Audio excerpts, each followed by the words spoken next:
in the morning to mid-afternoon. Friday morning, a little bit of wet weather at 38. And then next week, we could be in the 40s. Wow, sounds great. Thank you, Caitlin. That's all for us here on your News at Noon. The news continues on Chicago Live, and we'll see you back here on the news at 4.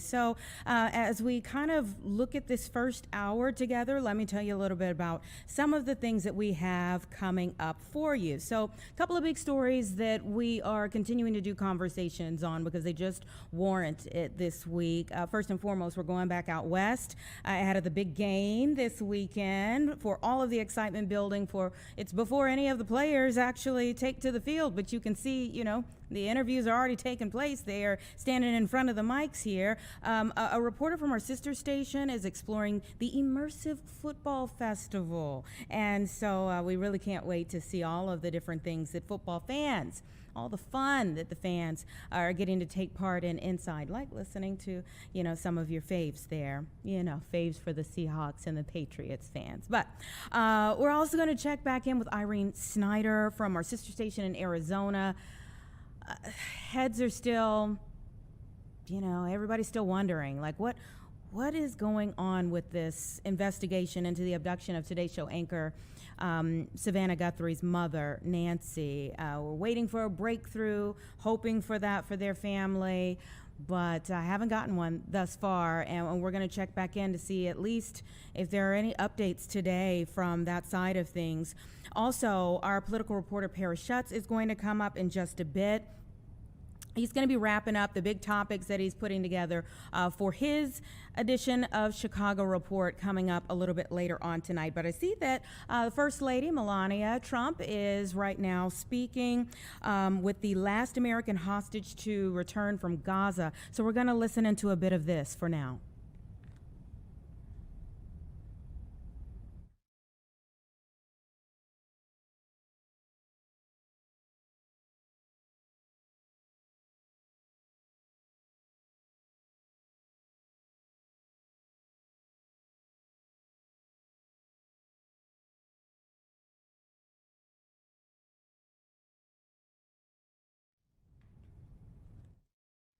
Okay, we were having some audio issues there, so we were unable to listen in. They have been in this meeting just having, as you can see, kind of a heartfelt conversation today about recounting the last 2 years, you know, of a person's life as you are in captivity. And you know, just kind of thinking back through all of the things that have happened in that time as you get to this moment where you're sitting there at the White House and able to, you know, testify to what you've gone through.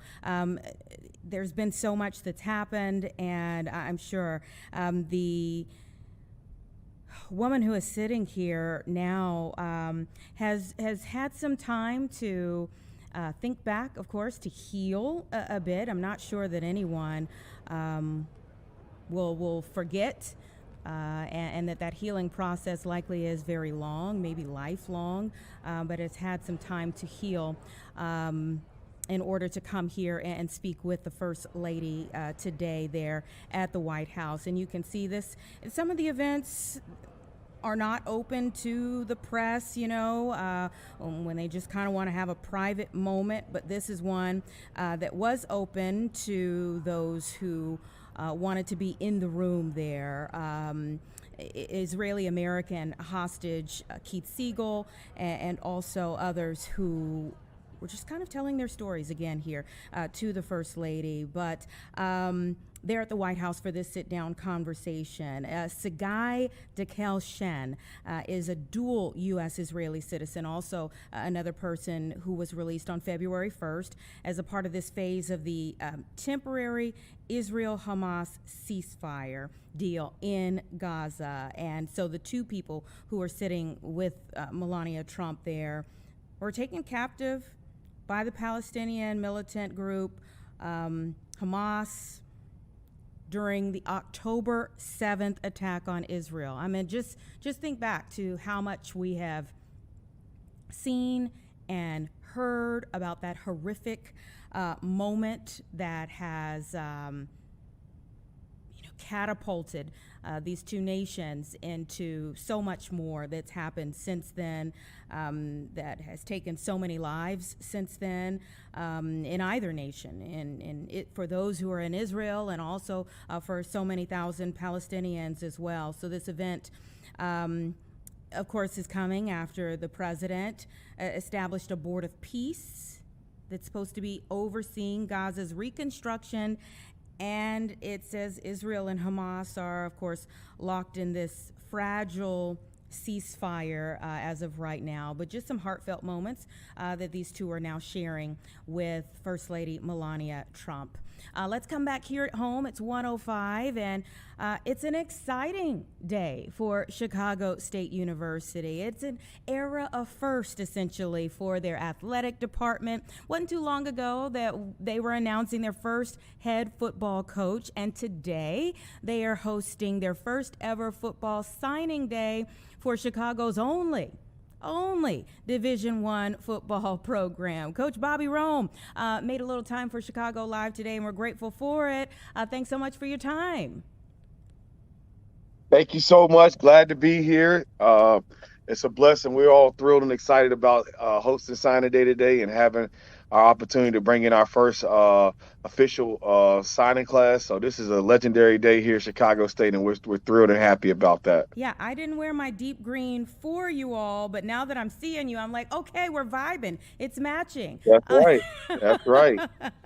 That's right. It's that kind of day. It's that kind of day. We call it the Chicago State Day today. Oh, I love it, and I'm so happy for you all. Tell me a little bit about what you expect and how the day has transpired already. Well, we started early in the morning. We got our first signee to come through early this morning, and they've been trickling in all day. We have the expectation to sign 26 student athletes for this recruiting class that we just brought in for this signing day, and we're just thrilled and excited. The strategy that we kind of took towards this class is to go out and find the best available talent. We wanted to bring those young men back here to Chicago, develop those young men, and also go out in the city and find local talent that's available, and also talent from surrounding cities. We wanted to bring in guys that were close, that understood that it was pouring the concrete and the foundation for this for this legacy, for the start of this new program, and we got some young men that were excited about doing that. So the coaching staff did an amazing job recruiting, hitting the ground rolling as soon as they got here, and to be able to bring in this type of talent, the type of talent we was able to sign, I'm very proud and very thrilled. So 26, tell me a little bit about maybe just a couple of them that like really got you excited. Well, first and foremost, we have one of the top quarterbacks. We'll sign one of the top quarterbacks in the country, Aston Pennell, out of California. He was a 3-star prospect. Had offers from some of everybody. Arizona State, had offers from University of Cal, Indiana, UCLA, and he came here on a visit this past weekend, and it was something that he felt like he couldn't pass up. The opportunity was just too grand for him to pass up, and for him to come to Chicago, see the city of Chicago, see our campus, be on our campus, and still choose Chicago State over those type of Power 4 universities. It's a really big win for us at Chicago State. And also we have Jaron Evans, another 3-star prospect from Virginia that came in that pretty much Indiana, once they won a national championship, had some guys on the hook, and they decided that they were going to keep the guys they had on the roster, and we just kind of followed up, seeing who they dropped, and kind of picked those guys up, and we're going to add those guys to our roster. So, and we're also proud of our local products that we also picked up and signed.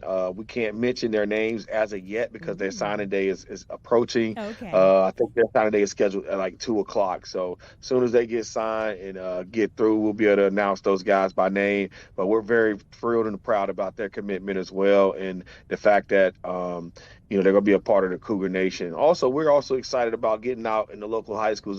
Just because signing day was a day doesn't mean that process is over. We're still going to hit the ground rolling out in the local community and for the local high schools as well. There's a lot of talent out there that we seen when we was hitting the schools, and we want to make sure we bring some of that talent into Chicago State. Tell me, when are you all going to be in play? Like, will it be this upcoming season? Yes, ma'am. We're kicking off October 29th. I mean, excuse me, kicking off August 29th, 2026. We're thrilled and excited about that. We should have a schedule.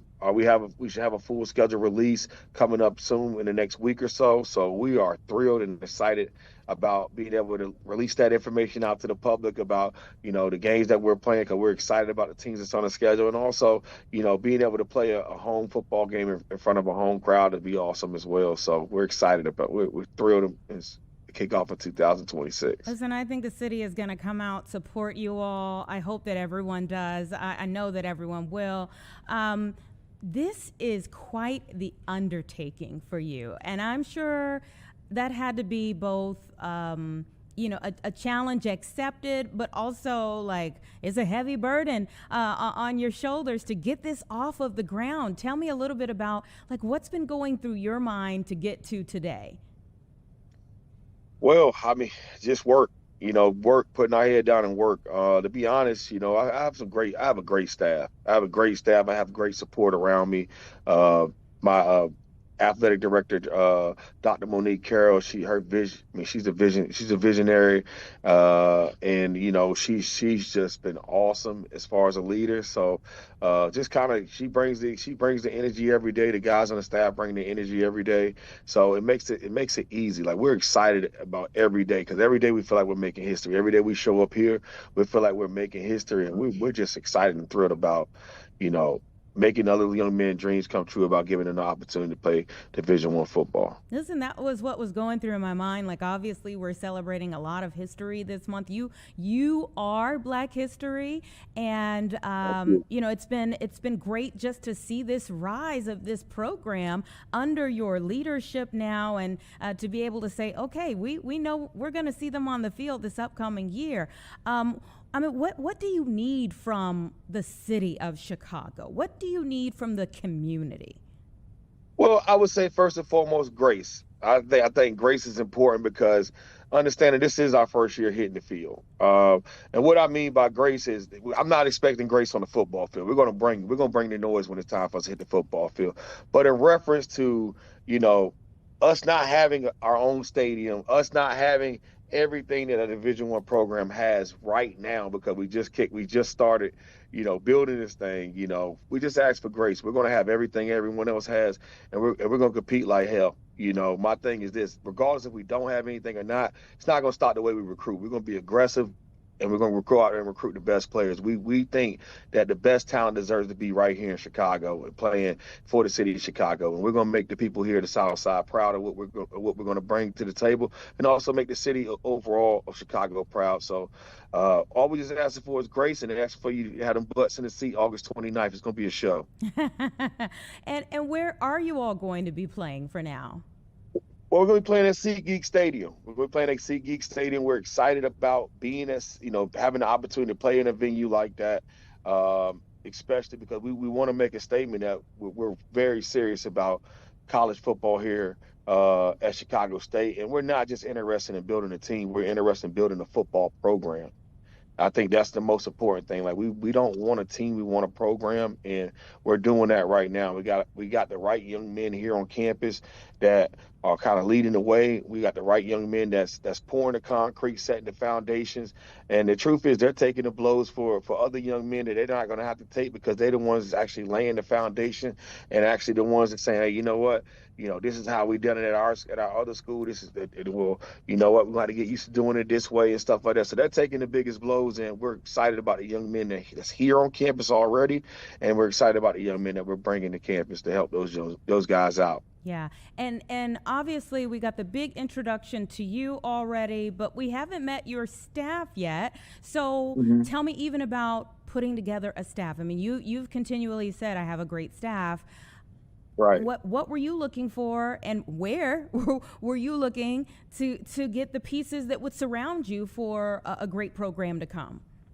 Well, number one, I wanted to bring in coaches that had FCS experience and that were successful on the FCS level. Also, we wanted to bring in good men that understood as well that we're pouring the concrete, and that we're pouring this is a very unique opportunity. This is an opportunity for them to come in and put their fingerprints on a program that no one else has had their fingerprints on.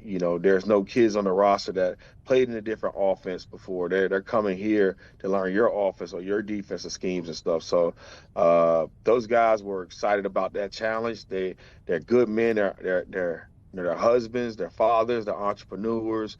They're great guys in the community. And as far as coaching goes, they're some of the best in Division I football, I believe. So outstanding recruiter in James Hudgens. He's done a great job since he got here, hitting the ground rolling. We got a great offensive coordinator in Bobby Blizzard, who's been a great offensive play caller his entire career. We also have LaMarcus Gibson that's going to be calling our defense as well. He's been very successful on the FCS level as a pass game coordinator and as a defensive coordinator at other institutions. And we also have my assistant head coach, Kentuan Balmer, who's also a former teammate of myself, and Bears head coach Ben Johnson. So Coach Balmer is a former first-round draft pick of the San Francisco 49ers, but outside of what he done on the football field as a coach, he's just been amazing. He's been coaching Division I football since 2018, and that type of experience that he brings to the table is something that we need. Something that we need here at Chicago State, and I'm thrilled to have these guys here, and I'm thrilled also to go out here and add more guys to our staff here soon. So we're super excited about that, and just linking up with meeting some of these guys in the brotherhood that we've been able to share with a lot of those guys. It's been awesome. So can't wait to bring the next phase of our coaches on. I'm excited to see what they can bring to the table as well. Sure. Yeah. This is really amazing. And like you said, a rare moment. I mean, it's very rare. Do these opportunities come around where you can build from the ground up, or in your term, pour the foundation. I love that term. I know you've been asked a million questions about your own background and coming to this point, like I said, when we were introduced to you, but I think it's worth revisiting.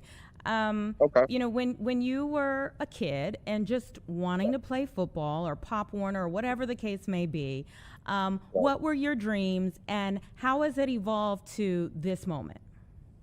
Okay. So when I was a kid, I'm just like anybody else. I wanted to play in the NFL. I had dreams of playing Division I college football. I was blessed, and I ultimately, because my father was a high school coach, I ultimately wanted to coach. Didn't know I wanted to coach on the college level until I got into college.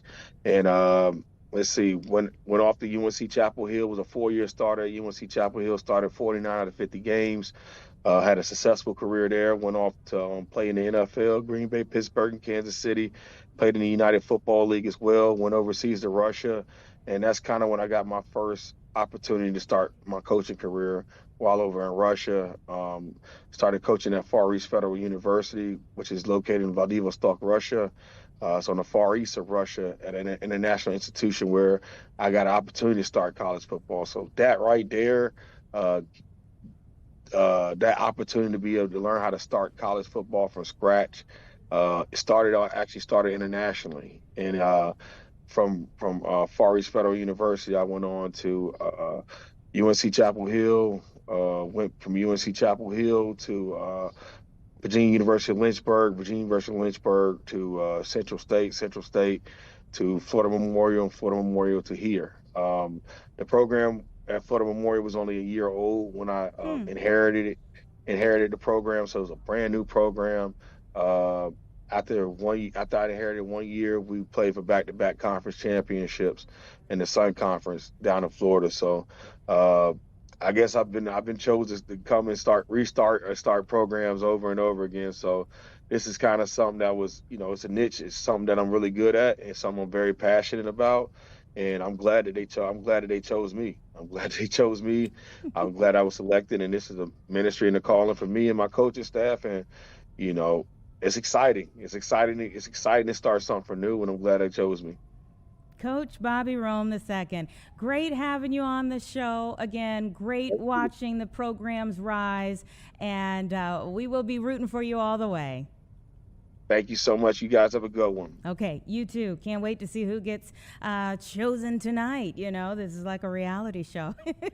But tonight at 6 p.m., that's when they're going to have the big signing day here locally. As he was saying, they couldn't reveal the ones who were going to be revealing tonight that they are formally going to be a part of this team, but just such a wonderful moment. I love signing days, you know, when you get to see dreams coming true. And you know, it's similar to like when we watch the draft in just a few more weeks, you know, and more dreams starting to come true as people continue to rise, you know. I love those moments. So the best to all of them. And again, a big challenge ahead for them as they get this football program, this athletics department really going there at Chicago State University. But seems like everybody is up to the challenge and ready to meet it in great form. So best of luck to them. It's about 1:21, everyone. Let's take a quick break. Give us 2 minutes and we'll be right back.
right, just about 1:25 right now. Political reporter Paris Schatz is here, so we can kind of set everything up for Chicago Report tonight. 10 p.m. tonight. Thanks, everybody. We want to make sure everyone is tuning in for sure. And I hear you got a big interview with Senator Duckworth. We just talked to Senator Duckworth this morning. You know, she was at the hearing on Capitol Hill yesterday with Marimar Martinez. And, you know, I watched a lot of the testimony in that hearing.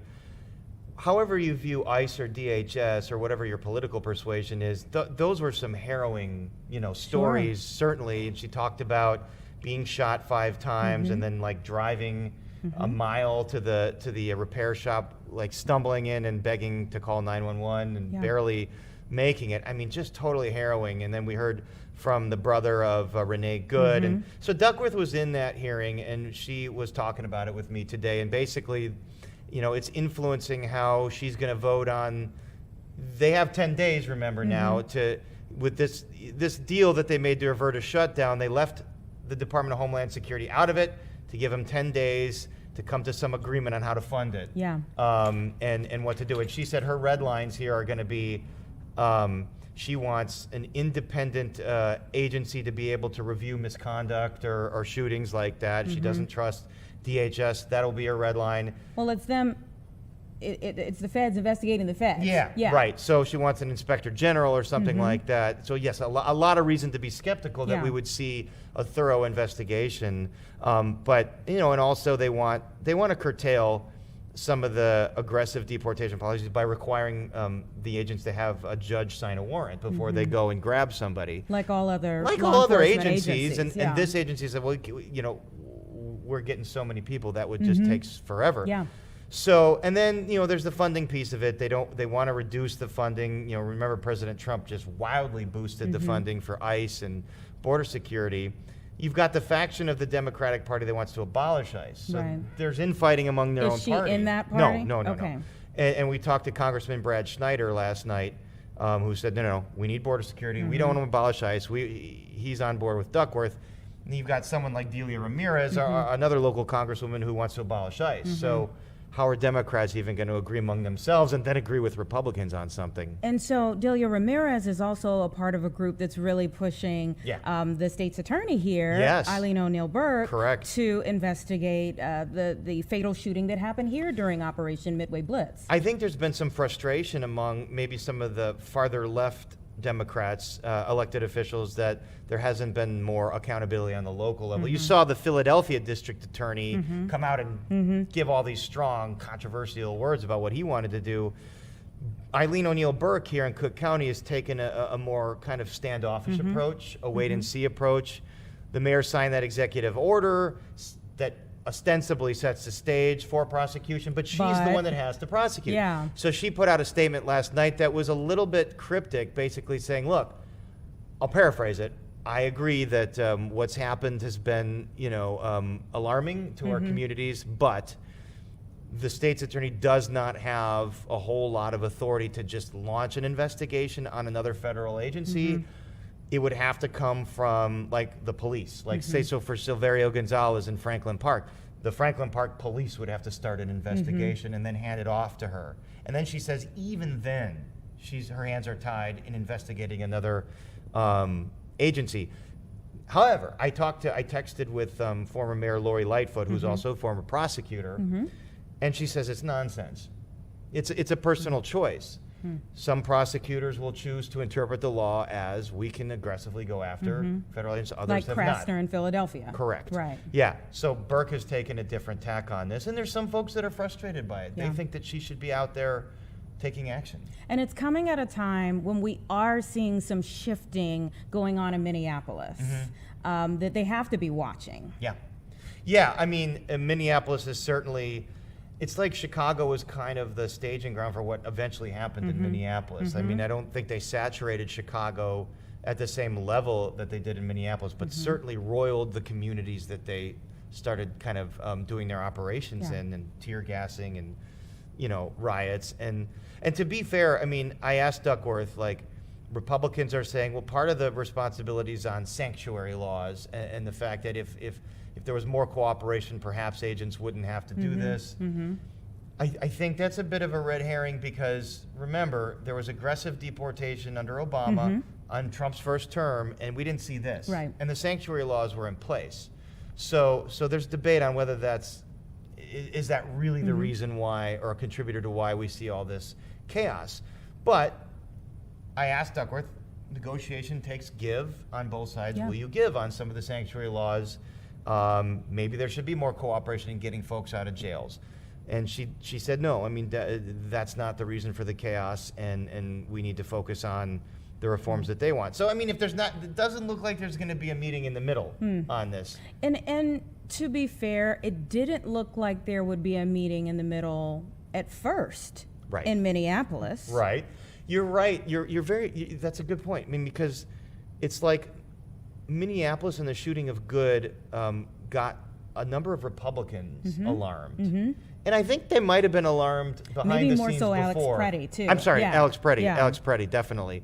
They might have been alarmed behind the scenes first, and then the Good thing was like, okay, now we're alarmed on a level that we have to talk. And you do see some Republicans saying this aggressive kind of militarization, kind of occupation of cities approach is not good for anybody.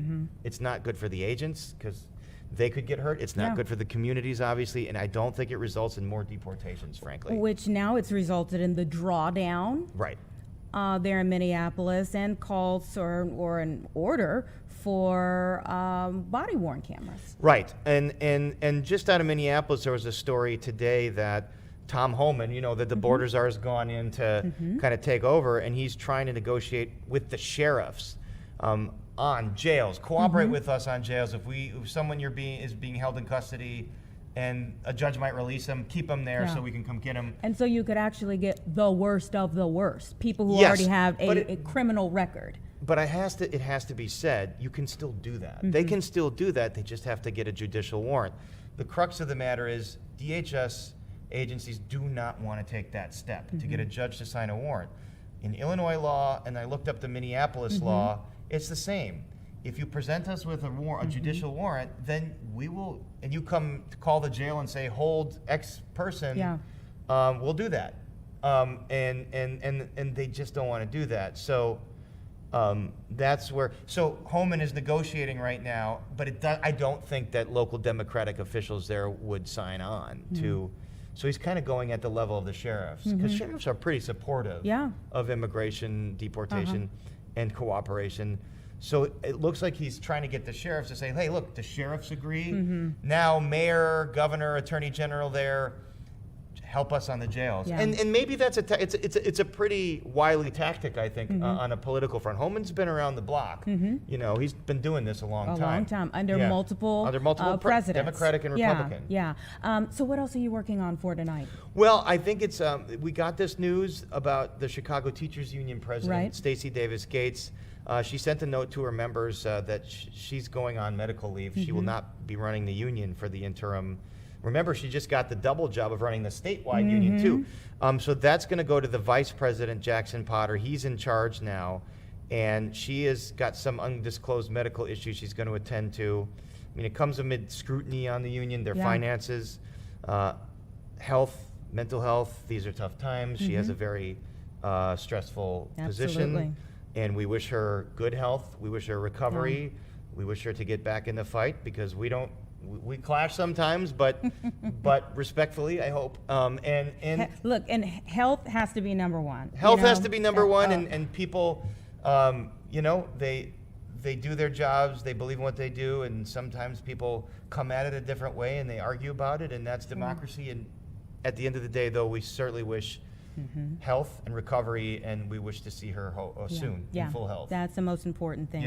All right, Paris, we will see you tonight for the Chicago Report. All right, thanks, Anita. Appreciate you making some time for us. Right now, it's about 1:35, everybody, so give us a quick break, and we're going to get out to Arizona. Everybody's been watching what's, been taking place with Savannah Guthrie, the investigation into Savannah Guthrie's mother. So give us 2 minutes, and we'll move forward.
right, 136, everyone. And for sure, one of the biggest stories of this week that people from coast to coast have been watching is this investigation into the abduction of Savannah Guthrie, the Today Show host mother. And so we had Irene Snyder from our sister station in Arizona who joined us yesterday, did a wonderful job kind of filling us in on things. And are you outside of her home, Nancy Guthrie's home now? Good morning, or I should say good afternoon, Anita. Yes, we are outside the home now at this point. So right here, you can see behind me, this is the home of 84-year-old Nancy Guthrie. I'm going to flip the camera around as well, see if I can do that here so you can take a look at the sign they have right now. Take a look over here. There is a sign that some neighbors have put up here saying, "Dear Guthrie family, your neighbors stand with you." This is the home again right here. It's the Catalina Foothills, which is just outside of Tucson. So we tried to speak with investigators today. They did not have a press conference this morning. They're going to have another one, they said, tomorrow, unless something else breaks in the meantime. But they were able to tell us, there were some rumors, people who might have been following the story online. There were some rumors that there might have been a suspect they were looking into, possibly a family member. The sheriff's department kind of shut down some of those rumors, saying there is no suspect, no person of interest. But they are interviewing anyone who had contact with Nancy Guthrie over the last few days leading up to her disappearance. For some timeline, that was on Saturday. She was seen around 9 o'clock on Saturday and then reported missing on Sunday. Another new thing since we talked to you yesterday, Anita, was the ransom note. So some media stations out here, there was TMZ, there were several other Tucson media outlets, including one of our sister stations here, KOLD. And they received a ransom note as well. The sheriff's department is still investigating, looking into the credibility of those ransom notes as well. So those are some of the updates since we talked to you yesterday, but it's still very much searching for her. And again, we're here in the neighborhood right now. Yeah, and have you talked to more of the people in the neighborhood? I mean, are they fearing for themselves or just focused on feeling like this is an isolated situation as it's been, kind of described to many of us? So when we were at the sheriff's department yesterday, they did say to us that there is no threat to the public. No one here seems to be worried about themselves. All of their focus when we've talked to any neighbor out here has been on the Guthrie family. Again, they put up that sign that's behind me. A lot of them are walking their dogs out here. They said their thoughts and their prayers go out to the family. And really, investigators at this point are turning to the neighbors because, as you can see, I think you asked me yesterday about the neighborhood. Now I'm actually here. I can give you a better look. I'll turn the camera around again so that you can see. But as you can see, this is the home here.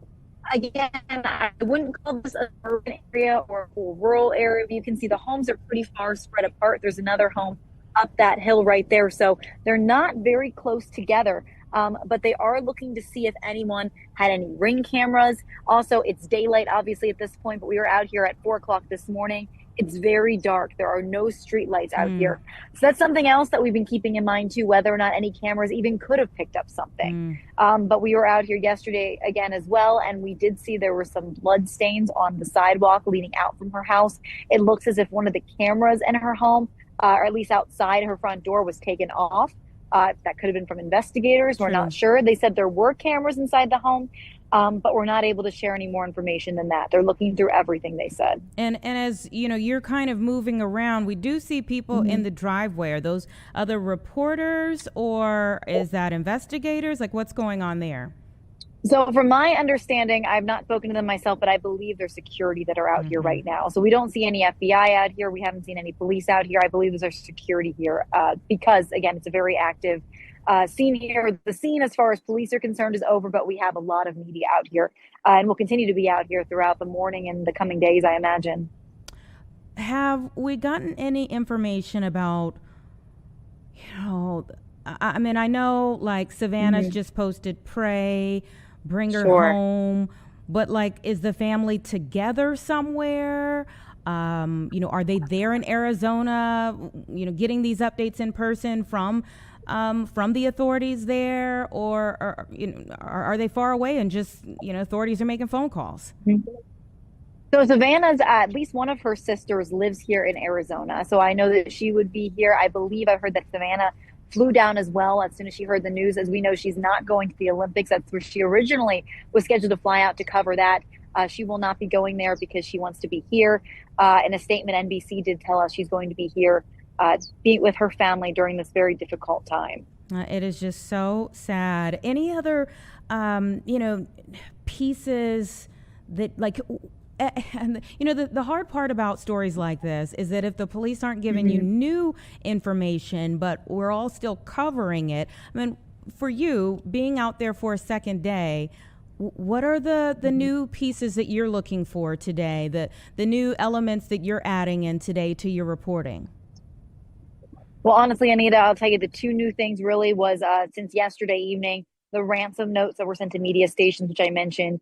And then the search really continues here on today. And then the other thing was another outlet was reporting something about a brother-in-law. They were looking into some family members, but the sheriff's office quickly shut that down. So we did get a response from the sheriff's office today saying that they are continuing to interview anybody who was around her, but they do not have any active suspects. So really it's not a lot of new information, but that's what we've heard from officials today. Thank you so much, Irene. We appreciate you. Even the slightest bit of things, I think everyone is watching this story so closely that it just matters. So thank you for your time. Thank you for yours. Okay, take care.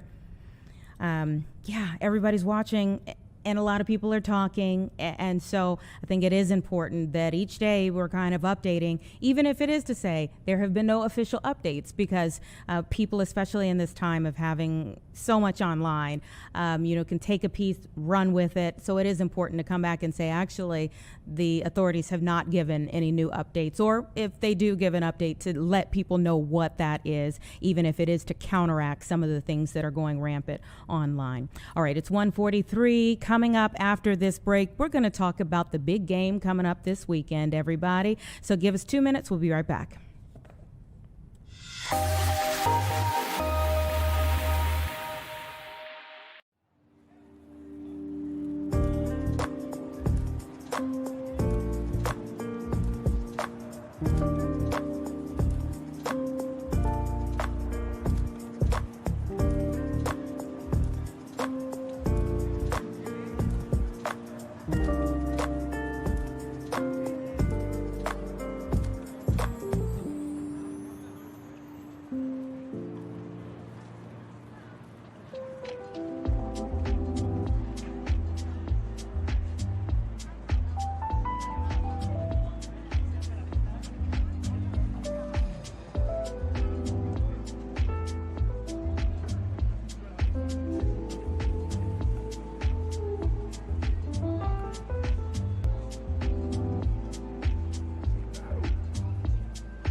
right, 1:45, and of course the other big story that everyone is following this week is the Super Bowl as we get ready for the big game that's headed up this weekend. We've been waiting for it, almost here. Christian Captain has been there in the immersive football festival experience for so many. Tell us a little bit about it.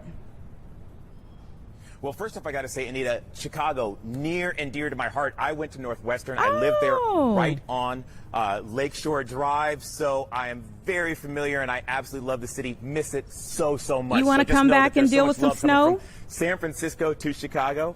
I can take a hard pass on the snow, because you know what? here in San Francisco, we get a lot of fog, but you don't have to shovel fog. So I will take that any day of the week.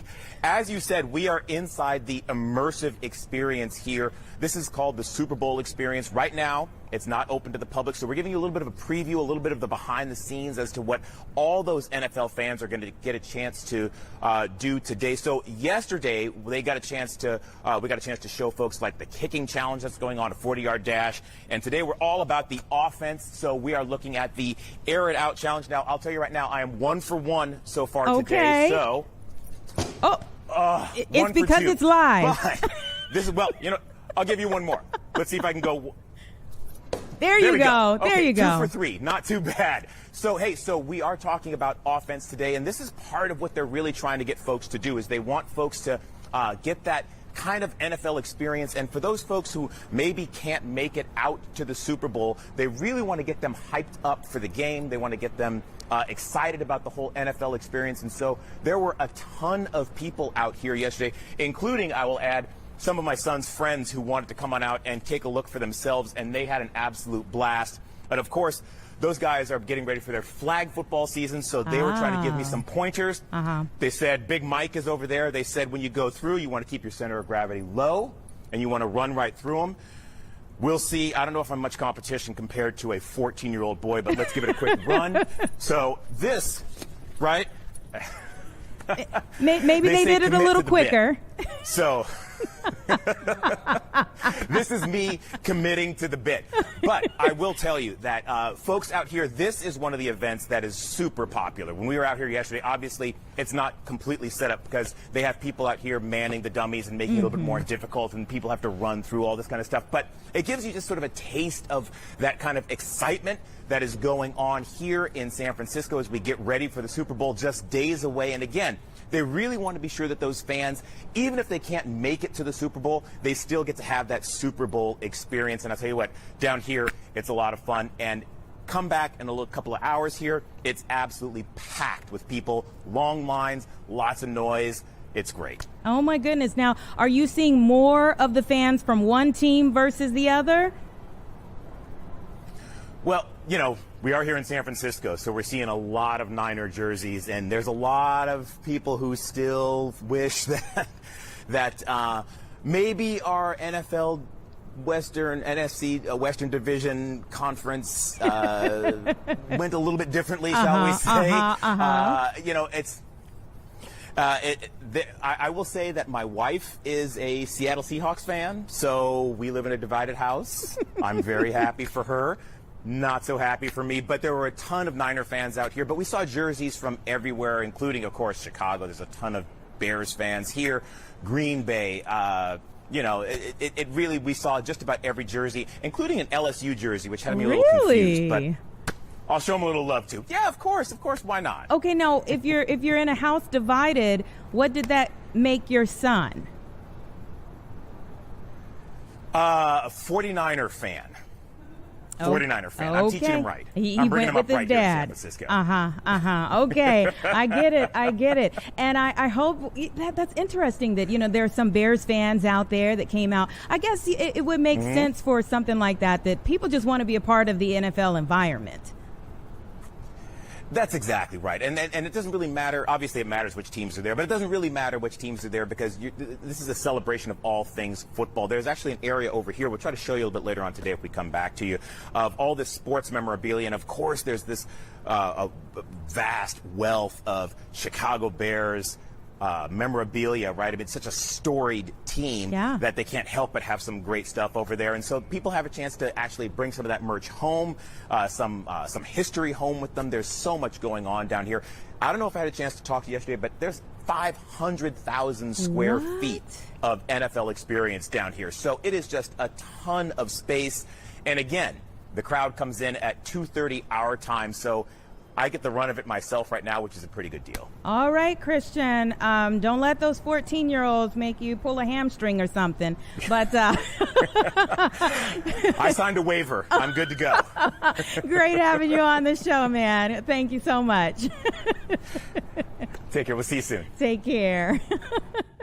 151. I remember doing Train Like a Bear with the Chicago Bears a couple of years ago. And that's all my friends were like, girl, remember you are 40 plus.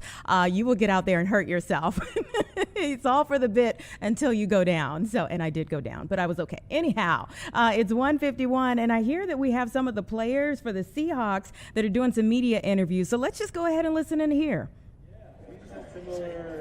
And just other thoughts on just this week and what it's been like. What is it like for you now today? Because you're finally getting into some semblance of a normal schedule, a normal game week schedule. I cannot wait to go play football. Like, it's been so long. I feel like since we played football, I think we practiced yesterday, and you could just tell guys were just, that's home for us. So I'm excited.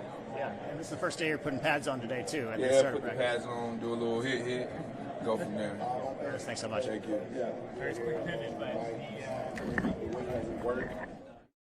All right. All a part of the experience, all of the, and I, listening to him, but with that background there, all I can think of is Marshawn Lynch back in the beast mode days when he was like, I'm only here so I don't get fined.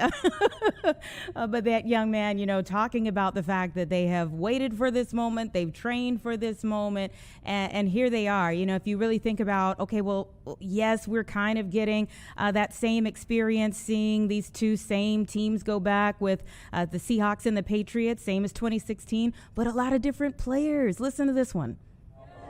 That are here, I understand that they are, through, not around type of guys. They're going to battle through. I know everybody's kind of familiar with, the battles that EJ had to, go through this year and, stay strong for us. We still be, our captain, our Mike linebacker, our head communicator, and, he did a great job. So grateful, for him and his presence and, what he did. One of three teams in the league that has 4 different guys with at least 6 sacks. What does that say about this defensive line, and how proud are you of that situation?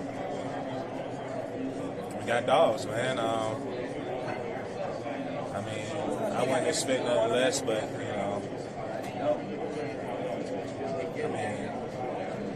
you're only as good as your last game, and,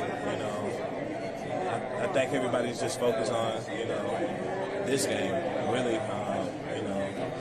We knew how good, we could be. We know how good we are now, but, it's just how better can we be. And, I feel like, every guy in this room is looking forward to that, and, we just waiting on that moment. There's so much talk this offseason. You come to Seattle for your opportunity to win a ring. Now you're just one win away. What is that like for you? Yeah, it's a special opportunity, for me, this brotherhood, and my family, friends, all the people that supported me over the years.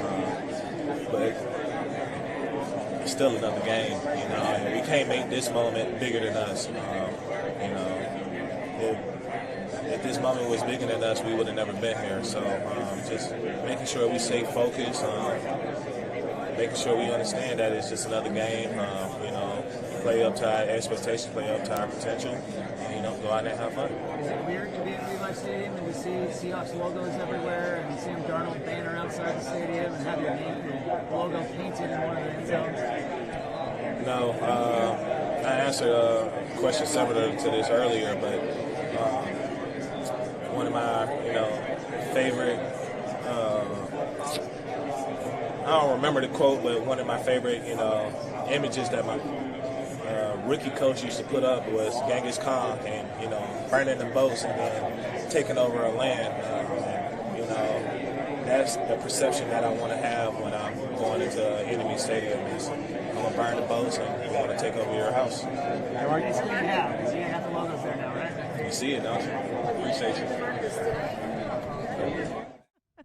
Whatever works, I guess, whatever works. He says he uses a little Genghis Khan, just to go in and take over the territory, whatever works. That was DeMarcus Lawrence. Of course, he was drafted out of Boise State, played for the Dallas Cowboys, didn't get this far with them, and now he is with the Seattle Seahawks, and one win away from what so many, I think, from the time kids are small, you always want that Lombardi trophy. We'll see who gets it, whether it's the Seahawks or whether it's the Patriots. Some great stories there as well behind the players and the coaches and the organization as a whole. So exciting times, both for the fans who are getting to do the overall experience, that Christian was telling us about, and kind of see what it's like to be in an NFL experience, and then for the players themselves that have dreamed about this day, and now they are what do the kids say as you get ready for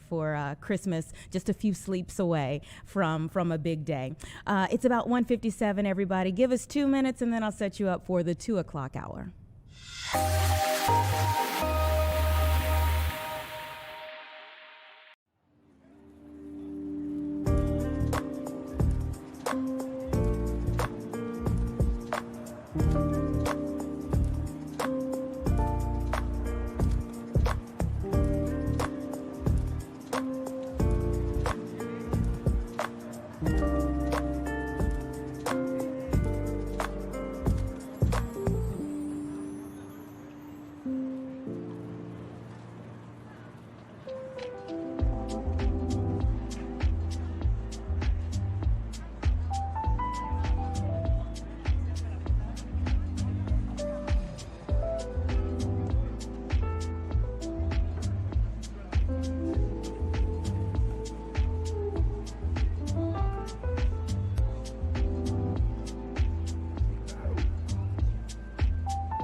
Hey, welcome back, everyone. It's just about 2 o'clock, so let me tell you a little bit about what you can expect in this hour.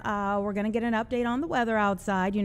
We've been talking about this warm-up that we're gearing up for, and honestly, we're in the midst of. Things have not been in the negative wind chill for a while now, but I can tell you when I stepped out this morning and experienced more snow, I was like, no, wait a minute, Mother Nature, what's really going on? Can we talk for a minute? So you see people kind of milling about there out at the Bean, getting in their pictures while they're here in Chicago. We're going to talk about, maybe some better weather, some better days that are on the way. It's pretty amazing when we start looking forward to the 30s and 40s, but let's see how quickly we get to them. We're also anticipating a conversation with the Illinois Policy Organization about a couple of things here.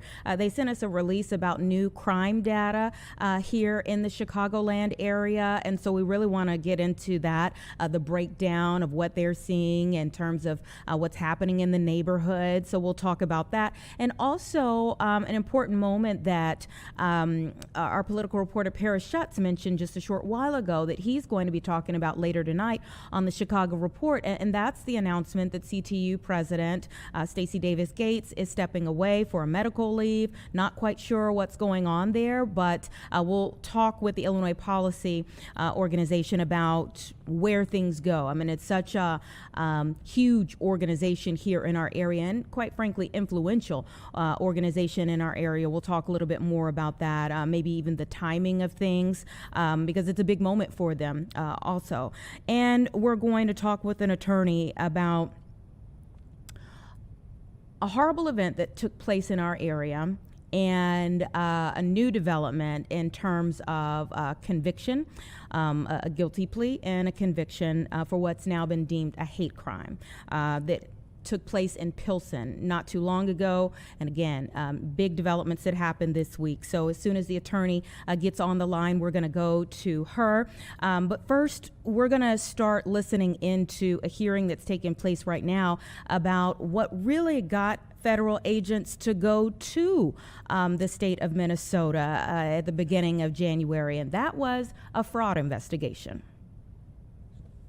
And yet, miraculously, in that enormous word cloud, virtually nothing about $9 billion stolen from Minnesota taxpayers by Somali fraudsters, with Democrat politicians knowing full well what is happening, facilitating it, and harvesting votes and campaign dollars from the people robbing the children of Minnesota. My Democrat colleagues want you desperately not to focus on those facts. And so instead, miraculously, the Democrats have discovered the Sermon on the Mount. Well, this hearing is going to focus on $9 billion stolen from the taxpayers, and hundreds of millions of those dollars going to the Al-Shabaab terrorist organization funded by the Democrats. That was Senator Ted Cruz as he's speaking about $9 billion in a fraud investigation in Minnesota. Of course, it was a fraud investigation that revolved around the Somali community in Minnesota that was why the federal investigators initially went, and that turned into the ramped up immigration enforcement that we have talked so much about. But they're circling back around to that initial reason why investigators went to that area and federal agents went to that area. Back here at home, though, we have an announcement that's happening right now. It looks like someone is hopping in the run for Congress. And we also want to make sure that every neighborhood is safe. So we're going to utilize the role of congressmen to bring grants back from the Department of Justice and other agencies of government to make sure that our neighborhoods are safe and people can walk down the street without fear of being shot or robbed. And I'm excited about it. I'm excited about the role. We're prepared to do it. And we're going to make sure that every citizen throughout the 7th District has a voice. We're going to make sure that their voice is heard in Washington, D.C. We're going to have a top-notch constituent services program and team, making sure that people's needs are met. They have issues with Social Security, Medicare, Medicaid, or SNAP. We're going to make sure that they cut through the bureaucracy. I'm very excited to be here today. This is Chicago lawn. It's an area that's been neglected. People's voices have not been heard, but we're going to make sure that that changes. And I'm so delighted to be with Alderman Raymond Lopez. He's a friend, and he's a great leader in this community. Thank you. I just want to add one other thing. As I'm sitting here thinking about it, Richard Boykin isn't just a candidate, isn't just a friend. He's a man of action who's willing to do what is right over what is politically expedient. And we saw that when he was commissioner, standing up against the county, trying to make the city less affordable by opposing unnecessary taxes like the sugar tax on working families. He stood his ground back pushing for affordability when no one knew what that word meant. He is a champion. He is someone who doesn't need training wheels, and that's why he's going to be the best congressman we've ever had in the 7th District. Okay, so again, that is a formal announcement of Richard Boykin, former commissioner here in Cook County, who's now running for the 7th congressional seat. He pretty much said that he was going to be, so informal announcement that took place in September. This is, of course, for Congressman Danny Davis's seat. He is retiring in July, and State Representative LaShawn Ford is also running for this seat. So again, a formal announcement now from Richard Boykin. There's so much ahead for us in this political season, primaries and things. Get ready, everybody. I know you're seeing the ads on TV. There will be more. But that was a formal announcement now from Richard Boykin that he is running for that 7th congressional seat. While he was speaking, our next guest came on the line. I told you a little bit about what's described now as a hate crime that took place in Pilsen some months ago, and this was back in August, I believe, when this happened. And we're just now, all these months later, finally getting to a point of actually seeing some justice for the people who were involved in this. I want to bring in Natalie. She was a victim in this situation. Her attorney is also on the line, but thank you so much for your time, and I would love to hear a little bit of your story. What happened in August? Yeah, thank you. And actually, it was June. She attacked me June 13th. She wasn't arrested until August. The police that evening actually let her walk away. But thankfully, with community support and all of these other folks identifying her, we were able to find her. But so, yeah, that evening, I just was riding home from work and caught her defacing the Palestinian and Mexican solidarity mural with the words Israel. And I confronted her, asked her to stop, tried to get a picture of her face, and then she assaulted me, hitting me with a metal pipe and, crushing my body with her body weight. And, I'm very grateful for the people that did stop and record and helped me get to safety. And then, it's been a long 7 months trying to get this resolved. Yeah. So it's been very difficult. Tell me about those 7 months, because I think a lot of times people we'll hear about a story and think that it's immediately going to be resolved, but for the people who are involved, justice can be far off. Yeah, absolutely. And to be quite honest, I didn't know if anything was going to happen because, like I said, initially she wasn't arrested. But these past few months have just been a lot of I'm very grateful for Fada, who has been an advocate for me, and very grateful for the community who's been an advocate for me. But it's taken a lot of meetings with police, meetings with detectives, following up, a lot of also just really terrible things, like being harassed online by self-identified Zionists who were, telling me that I was lying and harassing me at work. So there was a lot of, I also had a lot of fear and a lot of anxiety because I didn't know, people knew where I worked, people knew where I lived. So I didn't feel safe for a long time, even though she was arrested eventually in August.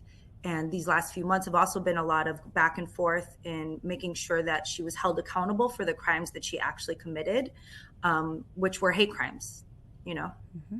Yeah, she pled guilty to 2 felony hate crimes charges, sentenced to 1 year in prison. Is that long enough for you? Yes. I don't believe, I think prison is a terrible place for anyone, even people who commit heinous crimes. I don't know if she's going to learn how to be a better person in there, but I am very grateful that she was arrested, that she was held accountable, that she now has to spend the rest of her life really examining what she did to both me and the other victim and to the community, right? She was harassing the artist, she was harassing other business owners, she was harassing other people in the community. All of this is documented. So I do think that the hate crime charges were so important for us to get because she did this as an act of hate. And I do think that the time that she spent in jail, hopefully it was so bad for her that she never wants to do this again, because she definitely doesn't want to go back to jail. Tell me about the mural itself. Yeah, so I actually know some of the folks who put that mural up, but it was a Palestinian artist done with the mural movement, who, you know, they do murals all over the city, but a lot in Pilsen as well. And the goal of it was for, you know, joy, love, liberation, ways to show that the Mexican community, the Latino community, and the Palestinian community have a lot in common, right? And ways to just for us to feel unified as a community in Pilsen. And it was beautiful. And there was nothing about it there was no flags. There was nothing about it that mentioned Israel or Zionism or any of that. It was truly just an image of two men relaxing in a peaceful way. And it brought a lot of love and joy to the community. I was there for the opening and the celebration, and there was families, and it was really beautiful. What was going through your mind as the crime was being committed there when you're taking in such a peaceful moment? Yeah, honestly, it was, that night was really rough. And honestly, like I said, I was just trying to go home from work. I was exhausted. It was Saturday night, you know, or Friday night. And so when I saw her writing Israel over that really beautiful mural, I was shocked and I was angry, and I didn't actually know who she was. I didn't realize that she had been harassing everyone and that she had already been sort of known in the community for defacing this mural. She could have been anyone and I still would have stopped, right? And so when I caught her, you know, I was angry and I was frustrated, and I asked her, like, why are you doing this? Like, are you here to support genocide? Are you here to support people being murdered? Like, all this is joy. And she, you know, of course, mocked me and then eventually attacked me. But I felt like I had to, no matter who she was, I felt like I had to say something because I knew what that meant for our community. And I also understand that, like, so many people live in fear are hurting in both Pilsen, in both the greater Mexican community, and of course in the Palestinian community all over. So it was really important for me to stop her. I want to ask you a couple of things retrospectively. Would you speak up again, given what happened to you when you did? Yeah, absolutely. And, you know, while she was sitting on my chest that evening and mocking me, she said, "Are you happy? Are you happy now?"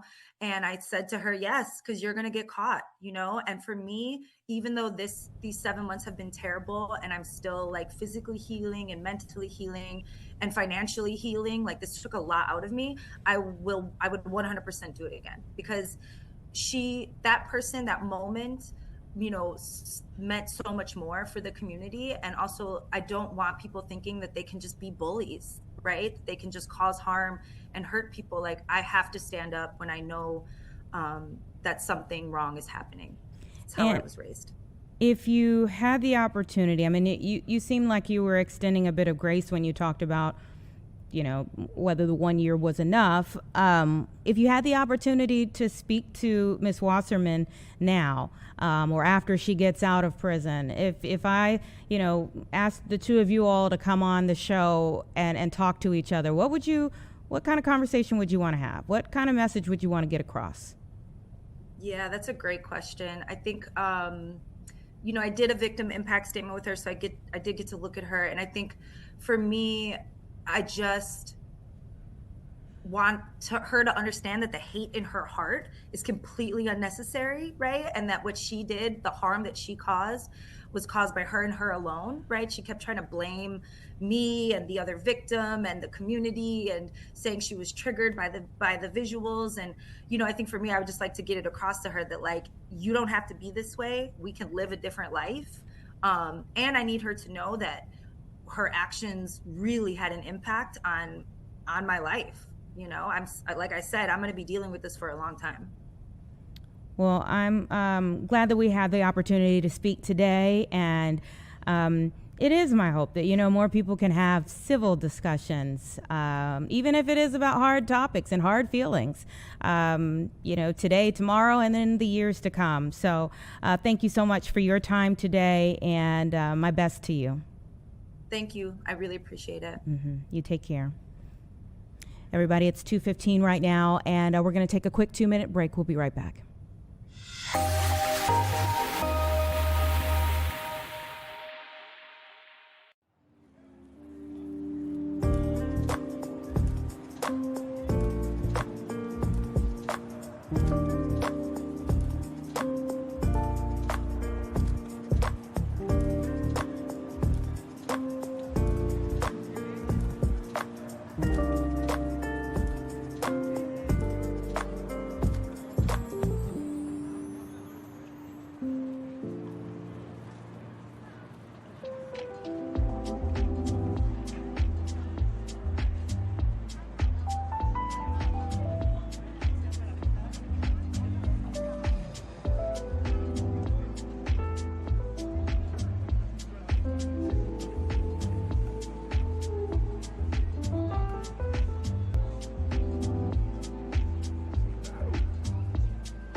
All right, everyone. It's about 2:18 right now, and we're always getting in new information as more research is being done on a lot of the things that we have and use in our everyday lives. Their long-term impacts, maybe even short-term impacts that we didn't even realize. And now we're hearing that regular alcohol may have a direct correlation with colorectal cancer. So I want to bring in Dr. Vijay Rao from Rush to talk a little bit more about this new research, the new study that's just out. Thank you so much for your time.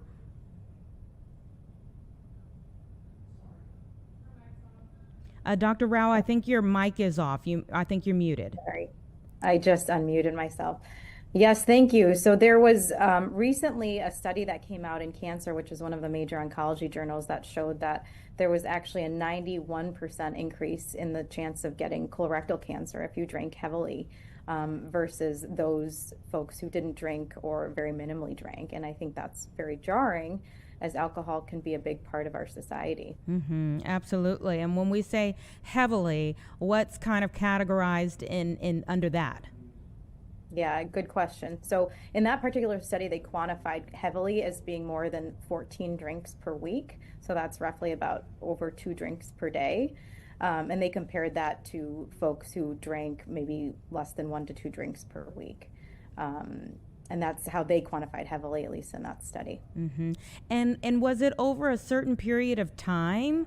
Like, let's say somebody can remember having those 14 drinks in college, but they haven't lived that life since. Would that still have an impact by the time they're maybe getting exams in their 40s?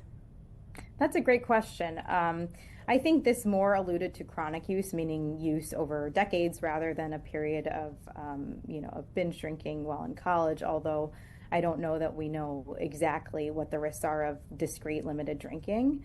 I think more the takeaway point is that, if you are currently drinking this much, it might be a good idea to either cut down or stop.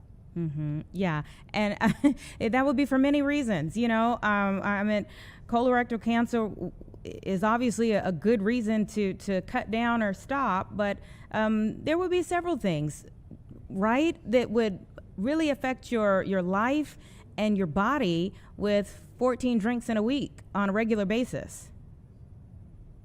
Absolutely, yeah. I mean, outside of colorectal cancer, I mean, there's a risk of cirrhosis, and in general, alcohol is linked to the increase in risk in many cancers. So I think, in general, I think in society there has been a shift away from drinking more than it was a couple of decades ago. This particular study had followed patients over a period of 10 years, and that's where some of this data was generated from.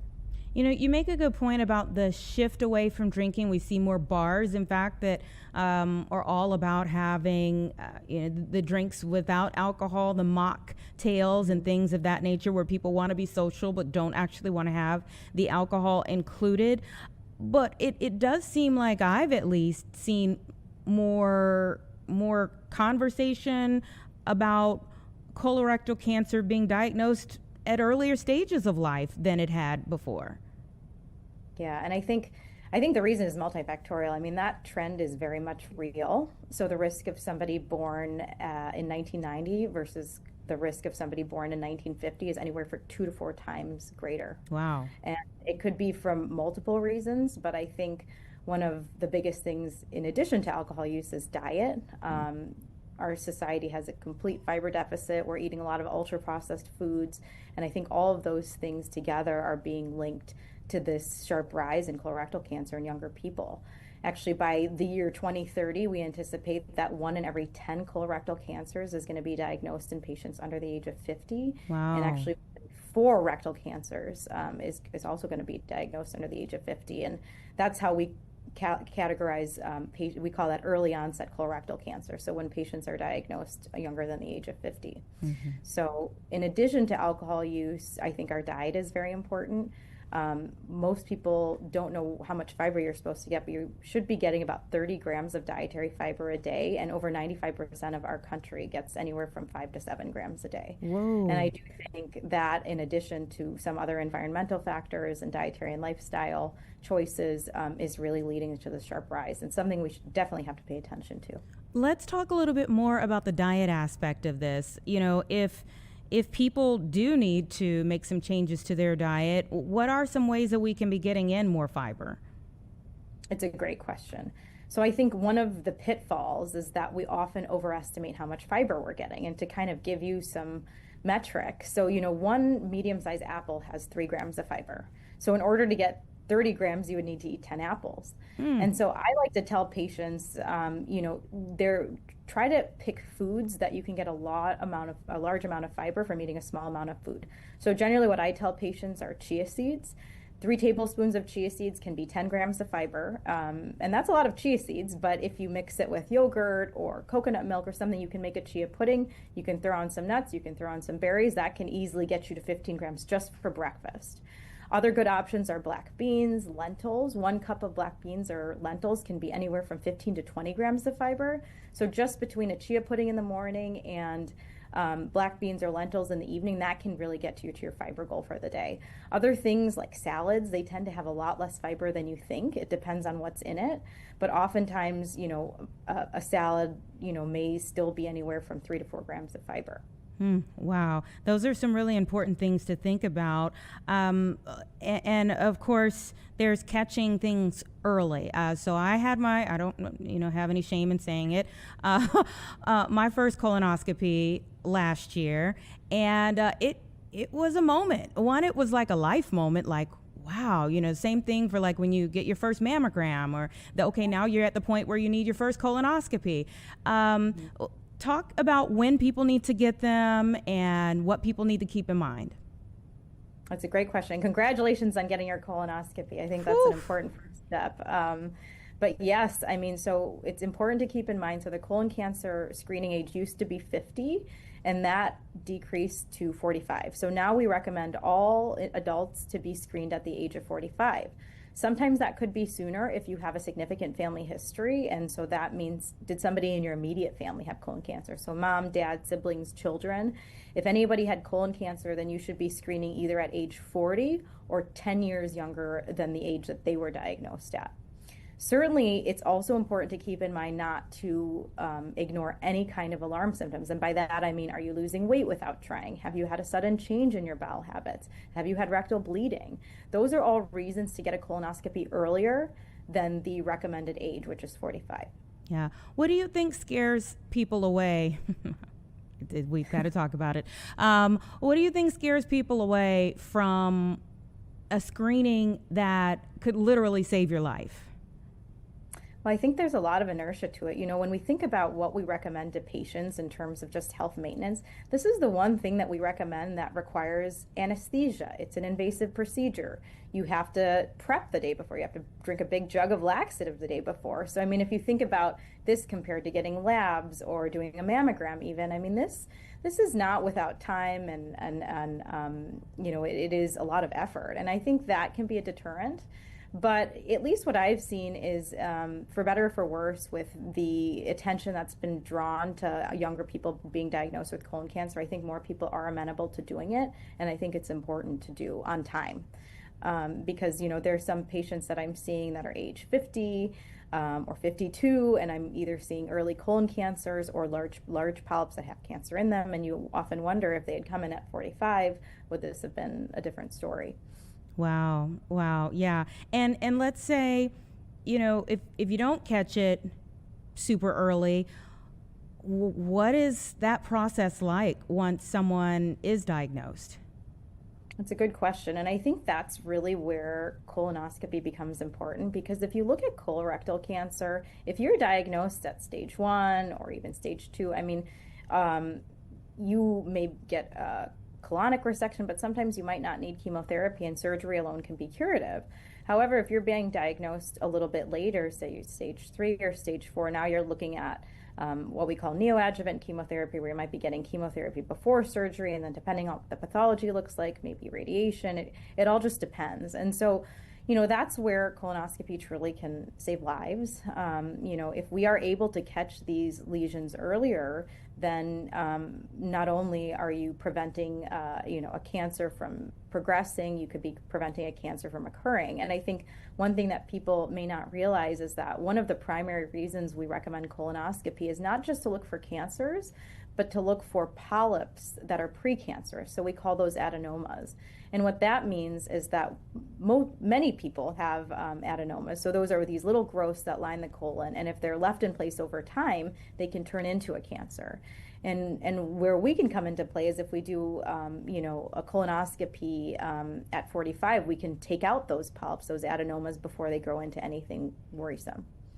And talk about the regularity of getting, or the schedule of getting a colonoscopy, because I was a little shocked and maybe perplexed about that. Yeah. So that's a great question, and I think the answer is a little bit nuanced. So in an ideal world, if you have a colonoscopy that you did a perfect job with your prep, they could see every part of the colon, and you didn't have any polyps or you didn't have any precancerous polyps, and you're coming back in 10 years. I'll say from practice, I'm giving a 10-year interval to very few people, and that's because I am seeing a lot of adenomas. It's because the prep may not be that good, and 10 years would be a long time without getting a really good look at the colon. It also depends on family history. So even if you had a great quality colonoscopy, but you have somebody in your immediate family who has a history of colon cancer or who had a big polyp, then you are actually on an every 5-year interval, even if you have normal colonoscopies.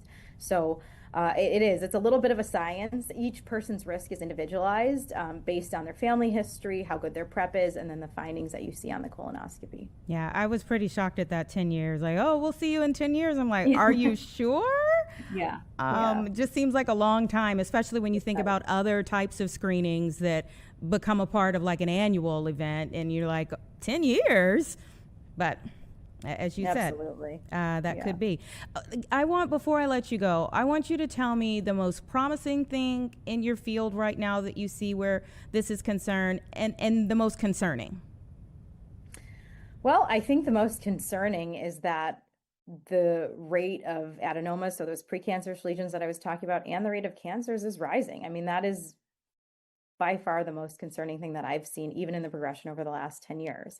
I think the most promising thing, though, is that colonoscopy can be both diagnostic and therapeutic. So if you are getting a colonoscopy, getting them on time, that can save you, quite frankly, can save your life, and again, and that we can remove precancerous lesions, we can detect colon cancer if it is there at an early stage, and oftentimes, a surgery or just a localized removal can be curative. Dr. Vijay, we appreciate you so much. Thank you for your time and sharing your expertise on this really important topic. Absolutely. Thanks so much for having me. Take care. Bye. I got comfortable. I called her by her first name, Dr. Rao. But we do appreciate it. I think, if you take care of things on the front end, it's much better than having to take care of them once problems start to arise. So we should all be in a habit of being concerned enough about our health to address things before they become problematic, especially if you have a family history. All right, it's about 2:31. I just heard that our chopper is on the way to a report, at least that we're getting right now, of shots that were fired near St. Sabina. So we know St. Sabina, it looks like they're getting close here. All right, yeah, you can see some of the police that are there, vehicles in the street. We also have a crew that is on the way, on the ground as well. We are hearing that possibly there are multiple victims here, and it does look like there's some debris there in the street. I'm not sure if those are markers from the police. 1, 2, 3, 4, 5, 6, 7, 8, 9, 10, 11. At least 11 markers that I'm seeing so far that are there in the street. Again, this is around 79th and Racine, where the chopper is up above a crime scene there, shots fired near St. Sabina. You could see there were several police officers who were kind of guarding that area. So it's an area, one, from a traffic perspective that you want to avoid, from a safety perspective that you want to avoid right now. And if we get into new information before we get out of here, we will certainly let you know what we get across to us in terms of what's taken place there near St. Sabina. But a couple of vehicles in the streets, lots of markers that are down. Usually that's, indicating how many shots were fired or shell casings that were found. So again, I could count readily 11 that were there on the ground. But who knows all of the details that they are taking in right now in this early part of the investigation. All right, it's about 2:33. Give us a couple of minutes here and we will move forward with our next conversation. And again, if we get in more information about what's happened here at 79th and Racine, we will let you know.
All right, 2:35 now. Still haven't heard any updates on that breaking news that we brought you right before we went to break there. But again, we do have a scene of a possible shooting with multiple victims there at 79th and Racine. So we are monitoring that situation. We're going to move forward with our conversations, though, until we get some more information, more clarity about that situation there.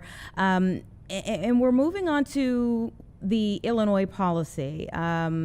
There are a couple of different things that we want to talk to Austin Berg about that they have been following. I'll go with the maybe biggest news of the day, and that would be that CTU President Stacey Davis Gates is stepping away for a medical leave of sorts. What more information can you give us, Austin? Well, the Chicago Teachers Union is the #1 political spender in Chicago, so any news in the Chicago Teachers Union is news for the city of Chicago. We did hear that there was a member bulletin sent to members yesterday saying that the president, Stacey Davis Gates, under whom the union's political spending has grown tremendously, was going to be going on a leave of absence, a medical leave, of course, wishing her a speedy and full recovery. But it is notable that at a time when we are seeing, increasing political involvement from this union, especially ahead of the school board races this year, that now they have really a new leader, a new interim leader, which is Jackson Potter, their vice president. And what do we know about Jackson Potter in terms of that handoff there? Would we expect the same from Jackson Potter, or would there maybe be some type of fundamental shift within the organization with him taking the reins? One and the same, really. And folks who are interested in this can watch our documentary on the Chicago Teachers Union. It's called Local One. You can watch it at chicagoteachersunion.com. And it shows that really from the beginning of the shift from the Chicago Teachers Union to a more traditional meat and potatoes, pay and benefits bargaining union into the strongest political machine in Chicago, that started in large part with Jackson Potter. He organized an alternative caucus to take over the union called CORE. CORE is where Brandon Johnson came out of, the current mayor, Karen Lewis, the former president, Stacey Davis Gates, the former president who is now on medical leave. But Jackson Potter really started that all. Very interesting. And in terms of the timing, talk a little bit more about that. There are a couple of reasons why the timing of this become really important. Yeah, for one, the union is under unprecedented scrutiny from its own members and now increasingly the federal government. So you saw members of Congress request copies of audits from the union that members have been demanding for years and years and years. The Department of Labor is also investigating those finances because for many years, members have alleged that millions of dollars has gone missing from the union and was spent on politics. So they're facing unprecedented scrutiny on that end. Also, you see a kind of a ratcheting up of rhetoric from the union going down to Springfield and saying, we need higher taxes statewide in order to fund the priorities of CTU in Chicago. So it's a really important time for the union. And when you talk about them lobbying essentially in Springfield, Stacey Davis Gates is no longer just the CTU president. She also heads up the entire organization for the state. Exactly right. So just starting last year, Stacey Davis Gates is not only the president of the Chicago Teachers Union, but president of the Illinois Federation of Teachers, which covers many, many teachers unions across the state. And the worry there has been that you'll see this militancy, extraordinarily ideological political machine out of Chicago really spread across the state. And the first real test of that is during this legislative session this spring, right now, in Springfield. And that's a worry from the outside. It's worth noting that anytime there has been a challenge against her within the organization, she has continued to rise and come out on top. Well, she ran unopposed for the head of the Illinois Federation of Teachers. I think that was sort of a managed handoff of power from the previous president. But in Dan Chicago. Montgomery. And then in Chicago, she has faced opposition from within the union, but a union election is not really the same as an election for mayor, for example. The incumbent has an extraordinary advantage because they have the power to talk to other union members every single day. They control kind of the machine, as it were. So she has faced opposition from within and has earned somewhere between 50 and 60% of the vote when she's up for elections. Yeah. Let's talk a little bit more. And again, let me pause and say we do wish her the best in terms of her health, whatever is going on. The most important thing is your health. So that is the most important aspect of that. But let's move on in terms of our conversation to another big headline that you all put out this week. And that was that Chicago violent crime has hit a decade low as arrest rates climb. Tell me a little bit more about you all's reporting there. Yeah, what we found is that violence is declining across the city. 9 in 10 neighborhoods are seeing declines in violent crime. I'm sure, as you've reported, we are seeing obviously a decline in homicides, and folks are starting to notice that in the city of Chicago. But it's not just homicides. We're seeing it across almost every other violent crime category. And in turn, you're also seeing arrest rates go up. So it's not only on the end of fewer people experiencing violence, you're also seeing a tick up in the arrest rate. So if somebody is actually committing a crime, what are the odds that they're being arrested? So I think it would be silly to point to any one factor in this. Obviously, everyone across the political spectrum is going to point to the things that they think are most important.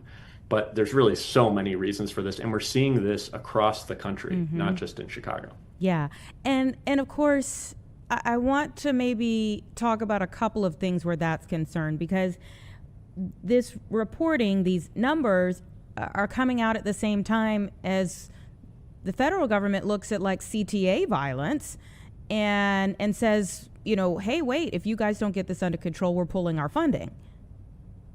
That's right. And that's not to say that we should discount violence on the CTA, which is still above pre-COVID levels, by the way, specifically on the CTA. So I think there are very reasonable solutions there. Folks have pointed out the fact that the mayor's personal police detail has more police officers on it than the entire CTA system. I think most people realize that that is probably misplaced priorities there, that the CTA should get at least as much security as the mayor himself. So CTA, obviously, you really need clean, reliable, safe service there, no doubt. Yeah. When you all, look at neighborhood by neighborhood, what's going on, where are you still seeing, even if, as a city, these crime numbers are down, and especially homicides, where are you still seeing problems? Well, it's probably no surprise it's the neighborhoods that have been stricken with violence for the longest. It's neighborhoods like Englewood and Austin are still seeing persistently high rates of violent crime. And I think it's important for people to note, even though we have violent crime going down, maybe even hitting 10-year lows, just one instance of crime, especially homicide, is a tragedy for Absolutely. that family, for that community. So we have to keep that in mind. And what's kind of difficult about this moment, where there's so many different factors playing into this decline, University of Chicago researchers just wrote in the Chicago Tribune that it also means you're not quite sure when it's going to stop, because you can't just attribute it to, Mayor Brandon Johnson likes to say it's because of his spending. Other people might want to point to Cook County State's Attorney Eileen O'Neill Burke being a little more tough on crime. Others may want to point to Superintendent Larry Snelling. We can't really pinpoint the exact reason that this is going down. So the worry is, we can't let our foot off the gas, so to speak. Yeah, and so you all found these numbers, and again, that as a city, the crime is declining, but you did find some neighborhoods that have decade highs. That's right. Andersonville, Hyde Park, Jackson Park, Armour Square. These are neighborhoods where you actually saw total crime rise to decade highs. So it's important for people to remember, these seasonality in crime can be really hyper specific. You might see a neighborhood that needs a surge of police resources right at a given time if it's seen as a target. So not all of the city is experiencing this equally. Yeah. When I look at these things too, I think about whether people really receive hearing crime has declined overall in the city, or do we face more of a perception problem as well? That's a really great point. I often say in Chicago that policing is too often political and not professional. And what you're saying is a part of that is, perception sometimes matters more than reality. And if people don't perceive that they're going to be safe in the loop, that is a huge problem for the economic vitality of the city.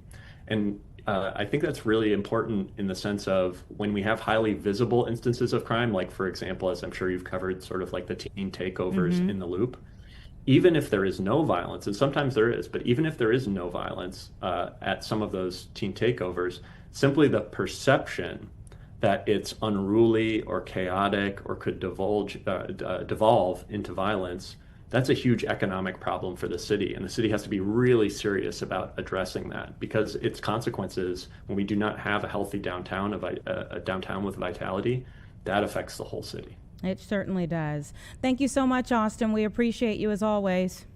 Thank you very much. Appreciate it. All right, take care. It's 2:46, everyone. Our chief meteorologist just walked in, so give us 2 minutes. We'll bring her right on over to let us know how things are shaping up weather-wise. Ooh.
About 2:50, Emily Walls here, and what is going on outside today? I was like, we've been talking about this warm up, and I was like gearing up to walk outside and feel great. And then snow started hitting me in the face. Yeah. So today, we're very similar temp-wise to where we were yesterday. So a lot of us are sitting in the 20s out there. Of course, once you factor in a breeze, we have wind chills that are in the teens again to near 20 degrees. And yes, we do have some lake effect snow out there, but it's not really amounting to much, which is wonderful news for any of you that do have to be on the roads. I didn't notice any slick spots so far when I was coming into work just a little while ago. So we're in decent shape there. Now the lake effect, that's going to taper off today. However, tomorrow there's going to be another system that's passing largely to our northeast. But I still think that we're going to have at least some light snow moving into the area tomorrow. So just kind of more of the same for another day or so. Temps tomorrow looking like we're going to be around 30, a couple spots hitting that freezing mark. So we haven't been there in a while, which is good. But then Friday, all eyes are really on Friday because we are warming up in a really big way. All right, so now. On Friday, we still have the kind of pesky chance here of some scattered showers, mainly in the form of snow, but there could be a little bit of sleet, maybe even some rain mixing on Friday. But that's because temperatures are going to be so mild. So 38 degrees. Now that, Anita, is going to feel good. That's going to feel like something that we really haven't felt in a long time. And actually, I believe the last time that we were at freezing was back in the middle of January. So it has been weeks that we've been experiencing temperatures below the freezing mark. So a little bit of a thaw is coming our way for Thursday and Friday. And then this weekend, a little bit of a setback with the temps, but keep in mind, of course, it's still the beginning of February, right? Average for this time of the year is right around 33 degrees now. So we're going to be, a little on each side of that this coming weekend. But next week, all eyes are on next week. Not only are we going to for good reason. Not only are we going to thaw things out, but there's going to be a lot of melting taking place. Now, the concern, because unfortunately we can't just only focus on the good things. The concern is going to be more so for from a hydrology standpoint because our ground is, of course, frozen. So most areas right now are dealing with a frost depth that's close to about 13 inches. That's pretty impressive. So when you have temperatures that are in the 40s, you have this snowpack that's going to be melting. We could be dealing with some flooding concerns because there's really nowhere for that water to go. Yeah. It takes months for us to get rid of that frost layer that's deep into the ground. So that doesn't allow the water to just seep into the soil. So I do think low-lying areas, we're going to be seeing some possible localized flooding because of that, just because of the melting taking place, and rivers and creeks and streams like that. Yeah, I was thinking, is it Kankakee where we often see that become an issue? Very, very common. The Kankakee River running through, of course, the heart of Kankakee County. We do oftentimes see ice jams, and that's always a concern, especially when you have these cold snaps, and then when it begins to warm up, because that ice, it begins to break apart, flow down the river, and then eventually it gets kind of caught up in a river bend or, something that's stuck in the river, like trees and whatnot. So we could be dealing with ice jams next week as well. So it comes with the territory in the spring. A lot of folks that live in these areas, they know the drill. They know that it's going to be possible. They know what to look out for. But it's whenever you have those properties that kind of line these waterways, it can be pretty devastating if things happen too quickly. So that's what we have to look out for next week. And when we start to see the 40s on there, are you thinking more 40s to come? Or way too early to tell? So at this point, it looks like through next week, we're absolutely going to be above average. And many models are bringing us into the 40s. There's actually one or two that are trying to push some parts of the area into the 50s for next week. Long term, it's looking like we're going to be staying warmer than normal through at least the last week of February. And you have to think about this as on an average, right? We're still going to have some of those cooler days that are thrown in the mix. But if you were to average the weeks out, on average, it's looking like we're going to be above normal, really, once we turn the page this weekend. Yeah. So I think starting next week, we're going to see a warmer temp, kind of warmer weather pattern taking hold. Yeah, when I walked out this morning, okay, Mother Nature, let's have a conversation. You got to talk with her? We need to have a conversation, girl. We're ready. We're ready. We're ready. And then it's like, okay, are we turning the page or going to the next chapter? Yeah. There's two different things. Yeah. Turn the page. By the end of that chapter, you could be right back at snow and cold. Well, and versus in the Chicago, chapter. yes, in Chicago, we still get snow into March, into April sometimes, and I think the couple times in May. I think the latest snowfall that we have on record is in the beginning of May, so it's still possible. But I will say, if we're focusing on February, I think that we're going to turn the page to warmer temperatures here beginning next week. And the cold snap, the polar vortexes that we've been dealing with, we're going to give it a rest for a little while. Okay. Yeah, we even had some producers in the back was like, yes. We had some guests this morning on Good Day Chicago, and before we were on live, and they were just like, oh man, this weather, like. And they're born and raised in Chicago. They're just like, oh, okay. We were so spoiled, though, last year, the winter before and that's what they talked about. Yes. We've been spoiled for years. We've been due for this. We really have. And when you're thinking about snowfall, we've had several events that have been pretty impactful, especially in the city of Chicago and immediately along the lakefront because of the lake effect. And, we get that typically every year, but do we get 10 inches out of it? Not usually, So it has been a very busy year, but as far as snowfall goes, for this time of the year, we are running above average by about, I believe it's like close to 8 inches above average. But we still, on an average year, pick up around 38 inches of snowfall, and I believe we're right around 30 right now. So we're still... Technically, we're in the winter season. We still have a little ways to go. We're not above average just yet. What's your meteorological first day or last day of winter? Your date right now is the 4th, so 24 days, everybody. 24 days, everybody, before the end, meteorologically. Meteorological spring begins on March 1st. And the reason that we do that is simply for record keeping, climatological data. It's easier to compare on perfectly 3-month cycles, right? So astronomical spring, of course, isn't until a little bit later, but meteorological spring in my world, spring is starting on March 1st.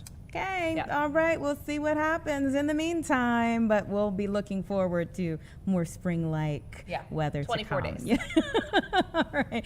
Thank you so much. We appreciate it. We'll see you at 4, everybody, and we'll see you back in 2 minutes.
O'clock right now. Let me let you know about what you can expect in this hour as we get ready for our final hour of Chicago Live.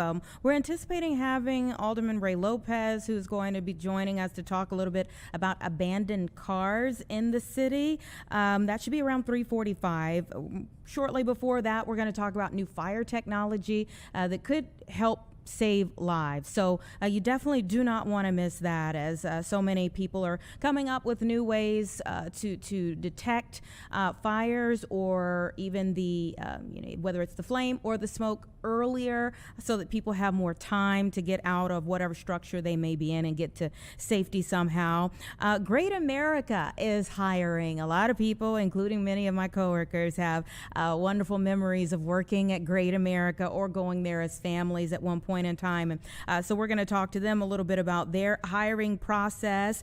I do want to update you on that breaking news that we were following in the 2 o'clock hour. We were up above a shooting scene. It looks like there was a 26 26-year-old female and a 27-year-old male that were inside of a vehicle that was struck by gunfire in that area. Don't have an update on their conditions. Oh, it looks like one person was in critical condition.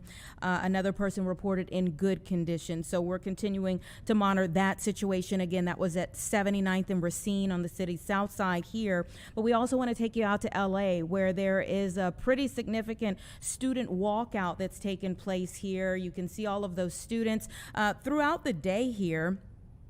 In LA, students with multiple schools in that school district have been taking part in walkouts to denounce federal immigration raids, and they feel like this continues to separate families, traumatize neighborhoods across LA, and so these students want their voices heard, and so they are participating in LA school walkouts throughout the day here. These are student-led thus far.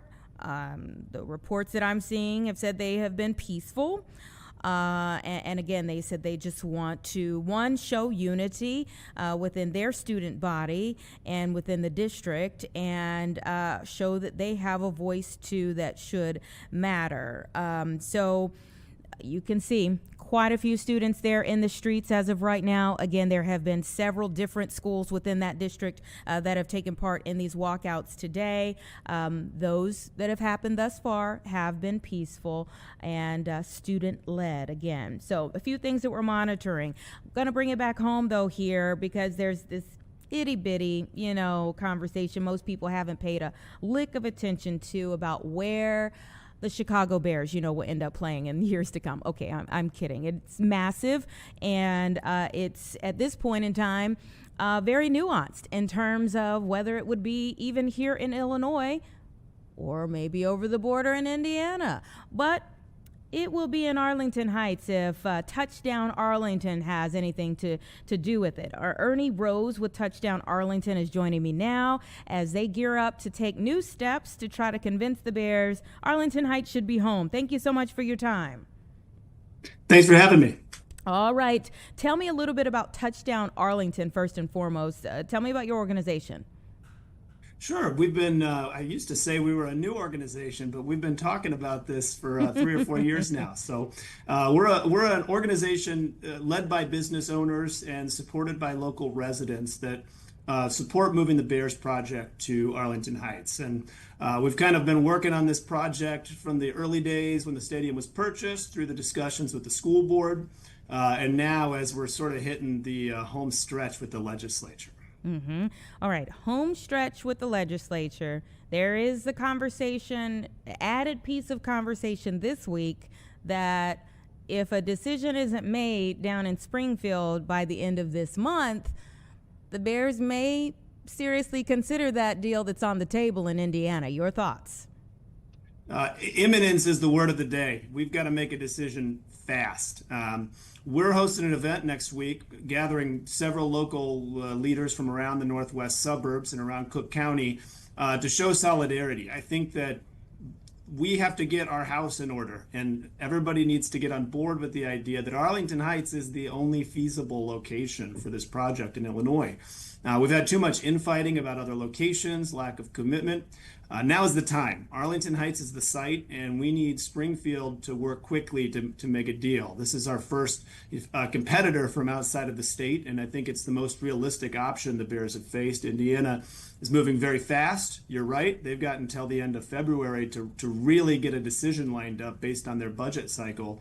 And if we can't get significant confidence that we can get a deal done here, Arlington Heights, the northwest suburbs, Cook County, and Illinois have all lost one of our biggest businesses. Mm-hmm. What do you say to the leaders, though, here in our state, the lawmakers who say, what would they look like right now giving a break or helping out an organization of this size that takes in this much money, needing their assistance?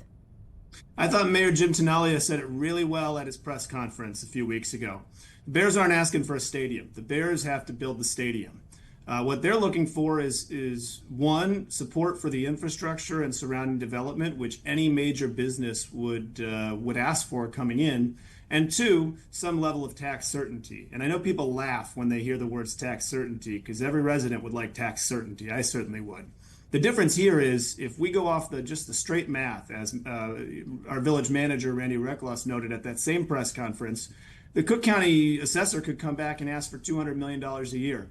You're not going to get anybody building any project that has to pay $200 million a year. It's not feasible. And so even an organization the size of the Bears has to look to something that's mutually beneficial for the state, for the local parties, and for the Bears to make this deal done. And I think the most telling thing to this point is we've got a memorandum of understanding between our school boards, our village, and all the local groups that would be affected as taxing bodies. We just need the state of Illinois to let us play ball, and that's what this mega project legislation is about. Mm-hmm. What I'm hearing from some folks is that Indiana has the better deal. Arlington has the better land.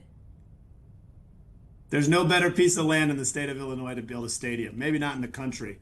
You're in the middle of one of the best suburbs with just a huge chunk of land that became available. And that's where I'd want to build. And at the bottom of my heart, I think that's where the McCaskies want to build. But when we come out as a legislature and say we're not interested in this cycle and dealing with this, it's not a priority, I understand looking across the border and looking at options. And we just saw it happen in Kansas City. Mm-hmm. We've seen it happen with New York and New Jersey. Mm-hmm. This is not some far-fetched scheme. This is a real thing. And the governor of Illinois is putting this at a high priority. So I don't think the Bears are asking for a free stadium. I think that what they're asking for is that we get serious about getting a bill done. And what I've seen is that our leaders here are ready to do it. Our representatives are ready to do it. We need support from leadership to get this done and put it at the top of the stack. You mentioned the McCaskies. They do have a heart. Their heart is in Arlington Heights for many other reasons than just this stadium. Oh yeah, they're deeply connected to the area. They have ties all over our community, both in Arlington Heights and in the surrounding suburbs. So this is I really believe this is where they want to be. Tell me about how a stadium would transform or influence Arlington Heights. Yeah, the good news is because this has taken so long, we've had a lot of time to think about it, and I know our village has done a lot of significant planning. Look, obviously this is a big change. We're not a small town. We're over 75,000 folks here, but we're smaller than Chicago, and so it would impact our region. But if you look at us as a region and the surrounding towns of Palatine and Rolling Meadows and Mount Prospect and Schaumburg and Elk Grove Village, as a collective, we're well suited for this sort of development. We have the sort of tourist and development experience with some of the major projects out here. I think there's some changes to residents on game days. It's going to be a little uncomfortable on Monday Night Football, getting home on Monday night. I don't think anybody can doubt that, but you got to weigh benefits and costs, and some of those mild inconveniences for the chance to change who we are, it's worth it. Mm-hmm. So give us the details for the rally that you're hosting. Yeah, so Wednesday night, next week, February 11th, we're hosting a number of officials from around the northwest suburbs. Mayor Tenalia is going to be our keynote speaker, but we're going to have other representatives that we'll announce later this week. We have mayors from a number of the surrounding communities attending. And really the focus is we're in this together. We're speaking as one body. Again, I think that people don't realize statewide that Arlington Heights is really the only option on the table. And most importantly, our elected officials, some of them keep talking about Chicago. If we start talking about Chicago, we've got a divided house. And so the point of this event is to show that we're all in. Arlington Heights is the location, and to send off our legislators to Springfield with the session kicking off, letting them know that we support them in getting a deal done. Let's say they do decide to stay in Chicago. How will you feel? In the state, in Chicago or Arlington, you mean as opposed to Arlington Heights? Mm-hmm. Yeah, I think I'd question their decision making. I think I've seen the plans for Chicago, and I think they looked at it. I really think they looked at it in earnest, and I don't think that anywhere in Chicago offers the same options that Arlington Heights does, both in terms of the land that they already own, the ability to build out a development, and ownership of a stadium. They would own this stadium. The plans in Chicago, most of them don't allow for that opportunity. So This is really a dream scenario for both the community and the Bears to get this thing done. Chicago should be on board with this. We don't want to lose tax dollars to another state. This is Chicago versus Arlington Heights. I think our hotels would have lived with it either way. The state could have lived with it either way. But when you talk, if we keep talking Chicago and we don't talk, instead of focusing on Arlington Heights, we've got Indiana, and that's a disaster situation, both for the state and for our local communities here in and around Chicago. If the disaster does become a reality, would you still go to games?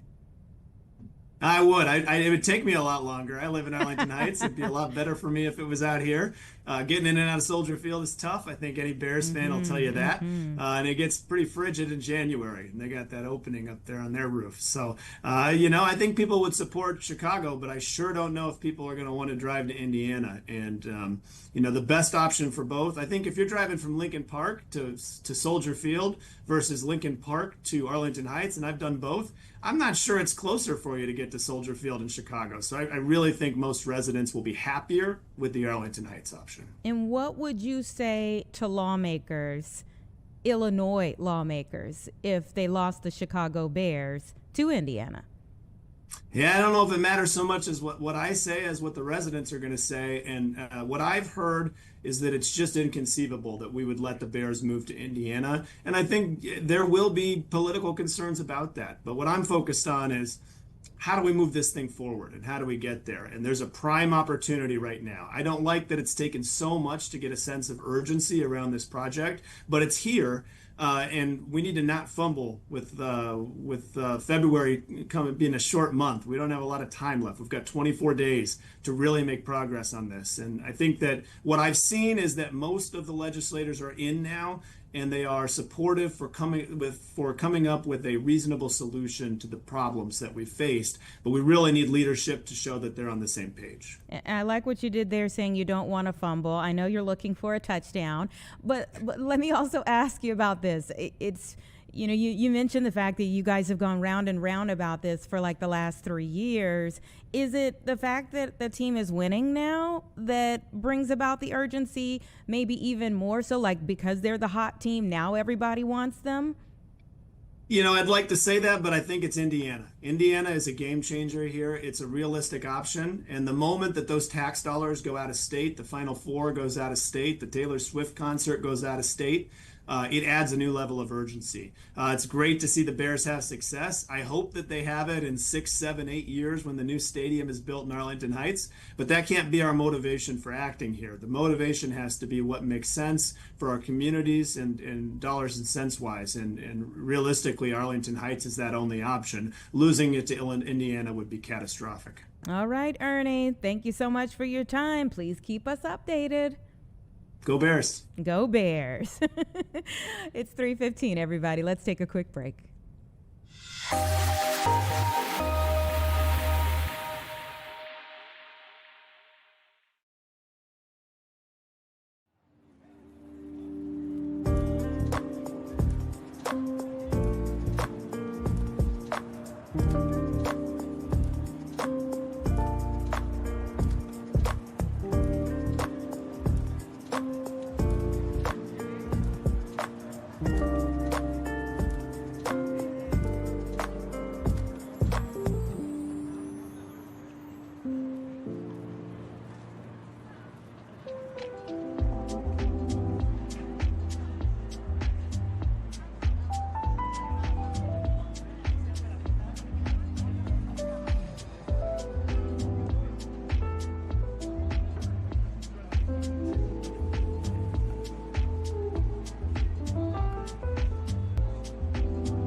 right, just about 3:17, everyone, and so many people have fond memories of Great America, whether, maybe you worked there as a kid, as a teenager, or you remember, raising your kids and taking them there. 50 years is a lot of time for people to create beautiful memories. And so Rachel Kinziora is joining me now. She's the regional manager for public relations, joining me now as they get ready to stock up on more hires for the next season ahead. Thank you so much for your time. Thanks for having me. I'm so excited to be here. All right, tell me what it's like, first and foremost, to work for Great America. You know what? I love to say that working for Six Flags is like working where you can play, because to your point, it's where so many people make memories here in the summertime and really all season long. So Six Flags is really the place where you can work where you play, which is, I think, what makes it so much fun. Mm-hmm. And you're giving the opportunity for more people to put that on their resume. Tell me about that. So we opened actually for our 50th anniversary this year, which is so exciting.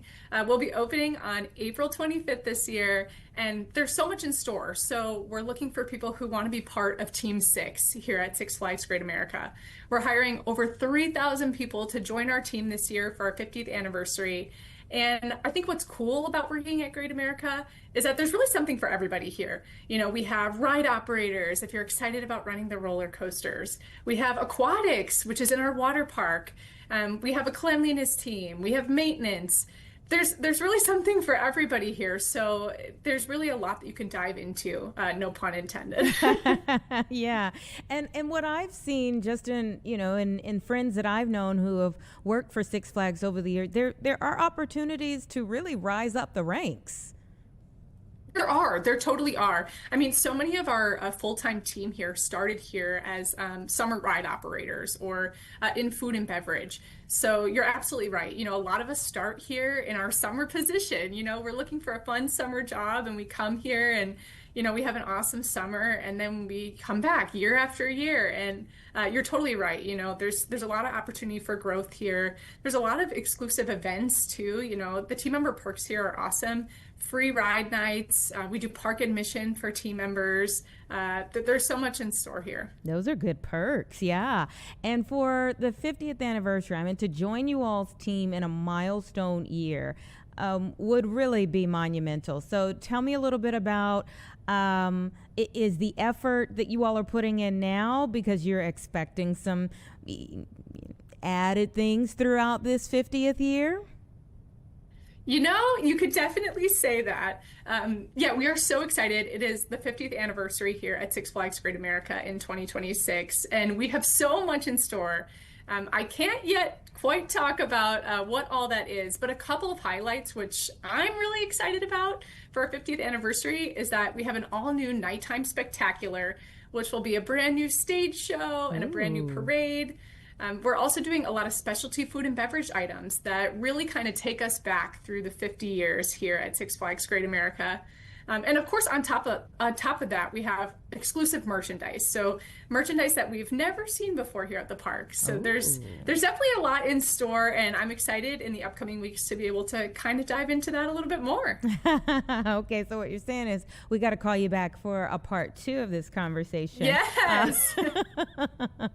But when you mention take you back, the things that take you back, do you all have original rides still there? We do. In fact, if you've come here in the last 50 years, you may have ridden the Whizzer, which is a family coaster. It is original to our park, so it is also celebrating its 50th anniversary this year. And it's so cool because, we have rides like Whizzer, who have served us for 50 years, to our newest roller coaster, Ratha Rakshasa, which just opened in 2025. So we have thrills of all different sizes, something for everybody to enjoy. And I think this year it's really about celebrating that our park has been through so many awesome milestones in the last 50 years. And there's really so much to celebrate. Mm-hmm. There is a lot to celebrate. And what I love is that you can celebrate as a family for so many of these things. Absolutely. I mean, I remember coming to the park when I was a kid and riding the Wizard with my mom. And that was, I mean, that was years ago. And then now being in, working here, being on Team 6 after having those fond memories, I mean, 20 years ago, it's really full circle. And I think the heart of our 50th anniversary is celebrating that there are so many memories to be made here still after 50 years. And it's definitely something special. Yeah. When you all, look for new hires, I mean, are you just doing one big day, one week of a push? What are you doing to get these 3,000 people? That's a great question.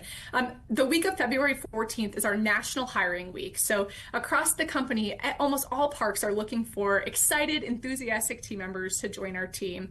And at Six Flags Great America, we're actually doing a hiring event on Saturday, February 21st here at Great America.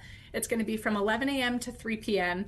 And we're looking for people to fill all different types of positions. So lifeguards, food and beverage team members, ride operators, park services, which is our cleanliness team, security. So there's positions for everybody here. And if you're interested in working in a fun work environment and spending the summer here at Six Flags, we are definitely the place for you. And you can apply online at any time at jobs.sixflags.com. But also come to our hiring event on Saturday, February 21st. How young can you start? We have select positions for anyone as young as 15 years old. But anybody can join our team after that. Mm-hmm. And then I'm sure people are going to be thinking like, okay, like if you're out there, you're working, sometimes it's hot, over the summer, you're dealing with a whole lot of people. How are pay and benefits?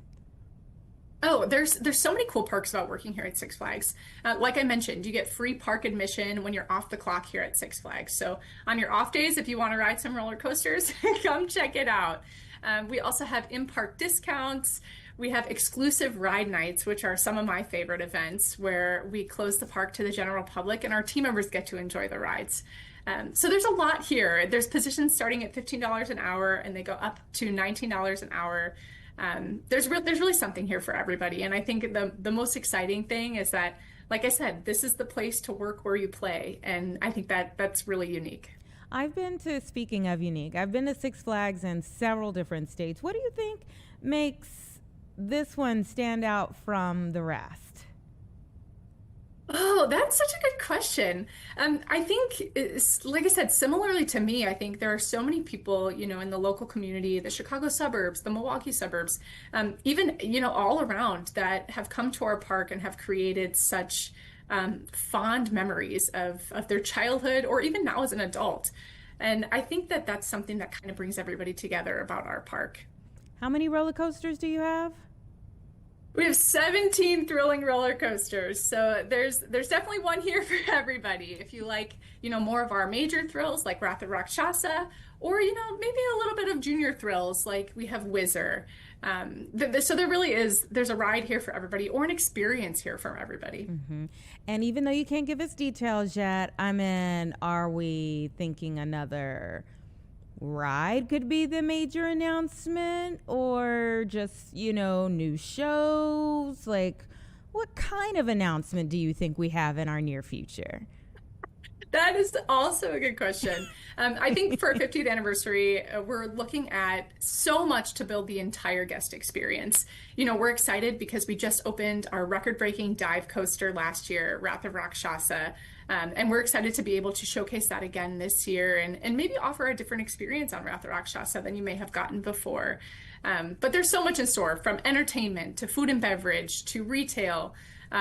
There's so much in store for the entire guest experience, and we're excited, hopefully in the upcoming weeks, to be able to share what that is. Okay, you didn't budge. You're a good PR representative. You didn't budge. I was trying to kind of work around, but no, you didn't budge. All right, now let me ask you just maybe one final question here about how you think a family can best enjoy the experience there. Like, if we're making plans, a lot goes into those plans. What's the best strategy? Oh, okay. That's a great question. I think, the best way to visit Six Flags Great America or any of our Six Flags parks is to get a season pass. And that not only gives you admission to our Six Flags Great America, but also Six Flags parks across the nation. So I would definitely recommend getting a season pass and experiencing not only Great America, but our parks all over. And you can do that on our website at sixflags.com/Great America. All right, Rachel, great speaking with you. I'll talk to you again soon. Thank you. Take care. 3:27, everyone. Give us 2 minutes and we'll be right back.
Okay, it's 3:30 right now, and what I have in my hands right here is billed as what could be the biggest game changer in fire safety early warning technology in decades. So small, and yet it could have such a huge impact on saving lives ultimately. So I want to bring in our next guest to talk a little bit more about it. Thank you so much for being here today. I appreciate it. Well, thanks, Anita. It's nice to meet you. Nice to meet you as well. Tell me a little bit about, the reason behind creating something like this.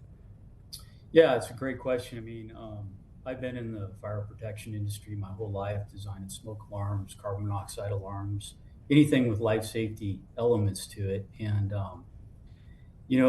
part of that was managing a pretty large industrial base. And on those larger companies, you'll find that they have some pretty sophisticated detection technology for high value assets. Think about what you might see in North Shore oil rigs or petroleum refineries, where you have extensive amounts of assets and you want the maximum amount of protection. And what you'll find in those places is really sophisticated flame detection technology. And so our thought was, well, what bigger asset do you have to protect than your family and your home? So we decided to take the technology that's in some of those more sophisticated devices and strip out the things that you really don't need in those environments, like access to some of the more sophisticated systems that let you know that the whole facility may be having a problem, and focus on flame detection for your home. And what we've designed and developed is a sensor that can instantly detect a very small flame in any space, and we've consolidated that into the device that you showed in your hand there. It's a battery operated unit that'll detect a very small flame instantaneously, and not only will it alarm, it'll also send you or whoever else you might want a notification that there's a flame in that particular environment. So think about, for example, children's rooms or your garage where you have lithium batteries, things like that. You want to know the instant that a flame is detected, and you want to get an alert to that so that you can manage that situation. So would you say this is an and to a smoke detector or an or? It's an and. Certainly this is something that we wouldn't recommend you replace your smoke detectors with, but there is a big difference. This device in a lot of our tests shows that it's over 100 times faster at detecting a flaming fire than smoke alarms. So there's a huge opportunity for people to become aware of a situation much sooner, and everybody will agree when it comes to fire, seconds count. So seconds matter when you have a potential fire in your home. Yeah. John, can we install these, or do we have to have someone come out to install these? No, absolutely. It's designed to be super simple. The device is battery operated. All it needs is 3 AA batteries. You put them in the device, you connect it to your Wi-Fi network. The device will run for over a year on common AA alkaline batteries. In fact, maybe it's best if I just show you how it works. I've got these all over the place. This is my home office. We didn't want to set one off in here and get in trouble. Yeah. You can see one. It's about maybe 8 feet away over there in the corner of the room. It magnetically attaches to the wall there. And I'll just create a small flame here, and we'll see, and I'll show you how it works. There's a small flame. That's about all it does. I detect a flame. And instantaneously, what you'll see is that you get a critical notification on your phone that shows you, I don't think that's showing up very well, but it'll show you on your phone that you have a critical alert. It'll tell you where in your home that the fire is happening. Wow. And that'll actually go to anybody that you'd like. Any of your family members can receive that same notification. It comes with its own app. It's a free app. It's for Android and iOS. So pretty neat little device. Not only will you hear the alarm, but you'll also get notifications on anybody else's phone. John, that happened so quick, and you didn't even have the flame out, like in front of it that long. That's right. What we've tested is we'll detect a 3/4 inch flame up to 20 feet away with 130-degree field of view in under 2 seconds. It's pretty amazing. And even more amazing is as that fire begins to grow, that field of view, that distance, and those times all shrink. So as the fire gets bigger, it'll even see further away. Now, I see trees behind you out of your window. What if you're in an area, like a rural area, and your Wi-Fi is kind of shoddy? Well, if you don't have Wi-Fi, the alarm will still activate just like you'd hear from your smoke alarm. You just won't see the push notifications because the push notifications work through your Wi-Fi network. Okay. And how long did it take to bring this to life? Well, we started on this in 2019, and then we ran smack dab into COVID, which set us back a little bit because anybody who's in manufacturing will realize that the supply chain basically dried up, and getting electronic components was very difficult. So we ran into that problem, but we overcame it, and we're now in inventory and in manufacturing. When you were creating it, what were the differences that you wanted to make it unique from a smoke detector? Good question. Smoke detectors are great. They've been around for a long time, but if you think about it, over time, fires in homes have begun to grow much more quickly due to synthetic materials and lots of furnishings. And so what we really wanted to do was take a look at the statistics and find out why. And this is an interesting statistic. If you look at the US fire rate for not only loss of life and property damage, year by year, we still see those numbers continuing to increase, even though 96% of every home has multiple smoke alarms in it.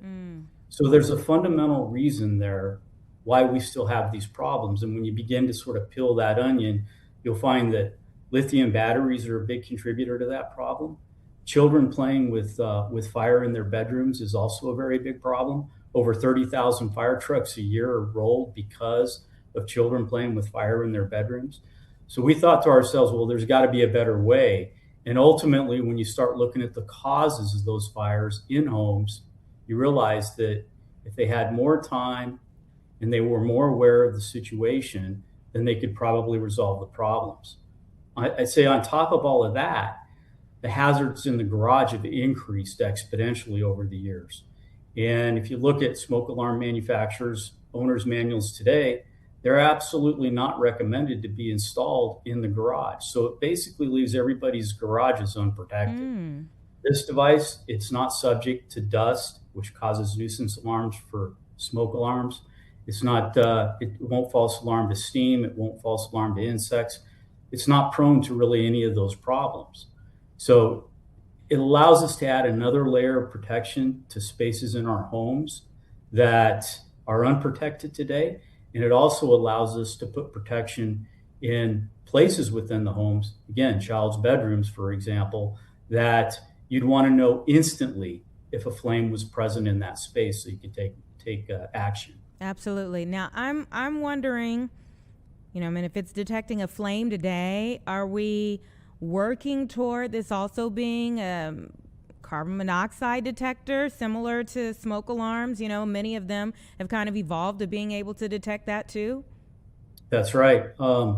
Actually, yes, that's on our product roadmap. And if you think about what we have here, adding a carbon monoxide sensor within the enclosure of the flame detector is kind of a short putt. You get to leverage not only the app, but all the electronics that are already in the device that makes the flame detector sensor work. So yeah, that's definitely a part of our roadmap. Tell me about price and how you market the price for what people are getting.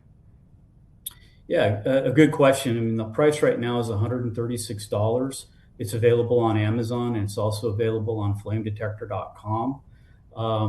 And we really set that price based upon what the market was at today. If you look at some of the more sophisticated smoke alarms out there, for example, the Nest Protect, what you'll find is a similar price point, but when it comes to the performance of the product, we actually beat them by over 100x in terms of speed to detection. So for the same price, you can get a product that'll detect 100 times faster. John, have you, since you've had this out, do you have some data on some situations where it's worked for a family that's been using it in their time of need when a fire presents itself? Well, we don't know of any specifically, and we're still a brand new company. We're just now getting the product to market. But there's no doubt that those that have the product certainly live with a peace of mind that they haven't had before. And I think that's evident because you can walk around your home with flame detectors and you don't need a ladder to test them. You just walk into the room, you flick a Bic or light a match, and you instantly have tested the device, truly a functional test rather than climbing a ladder and pushing a button. And you know absolutely and instantly that the device is working. I mentioned the CO2 detector. You said that's kind of on the roadmap for you all. What are some other things that you're already thinking of down the road? Good question. One of the more immediate things is, and again, going back to the statistics, the number one cause of fires in residential homes today is unattended cooking. So cooking fires are a big deal. What happens is people go into the kitchen, they start cooking something, they forget about it, they walk away, fall asleep, whatever the case might be, and tragedy occurs. one of the things that we'd like to do and that we're working on now is incorporating human presence detection and coupling that to flame detection. And it's a simple logic of if a flame is born in a space with a human, then we classify that as friendly because you've walked into the space and you've produced the flame, and the device knows that you're there, and the flame was born in that space with the human, so that's okay. However, if a flame is born in a space without a human, that's a big problem.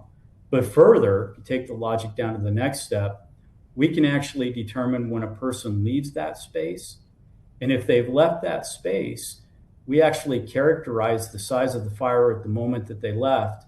So if, for example, you've left the space and something catches on fire, the wind picks up, blows your paper towels onto your gas range, whatever the case might be, we would instantly detect that and then send notifications to your phone that you have a problem in that space. But what's actually even cooler is to prevent the unattended cooking element. When somebody leaves the space, we'll periodically send reminders through a push notification to their phone, because these things are usually about 18 inches away from you at most times.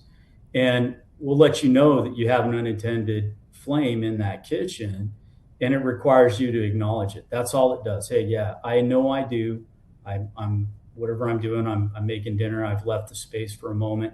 I acknowledge that and everything's cool. But if you fail to do that, for example, if you've fallen asleep, then what the device will do, because there's an audio chain built into that unit, and it'll start speaking the words unattended flame being detected until you walk back into that space. It's not an emergency, but what we're trying to do is draw attention back into that space because you have a flame unattended. So that's something that we're working on right now. Wow. I could see, so many ways that you could use this in the future. And already, again, you've created a game changer thus far that just still has many more possibilities for it to be used.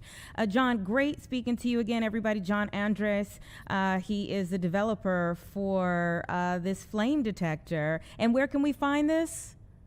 You can find it on Amazon or on flamedetector.com. All right. I'm sure some folks will be putting in some orders now. We appreciate your time. Thanks, Nita. Bye-bye. All right. Take care. It's about 3:45, everybody. Give us 2 minutes.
647, listen to this pretty interesting stat here, okay? In 2025, the 15th Ward here in the city of Chicago saw a 44% increase in calls for abandoned automobiles. What is going on here? Well, 15th Ward Alderman Ray Lopez is joining me now to give us more details about this problem and maybe some possibilities at a solution. Thank you so much for your time.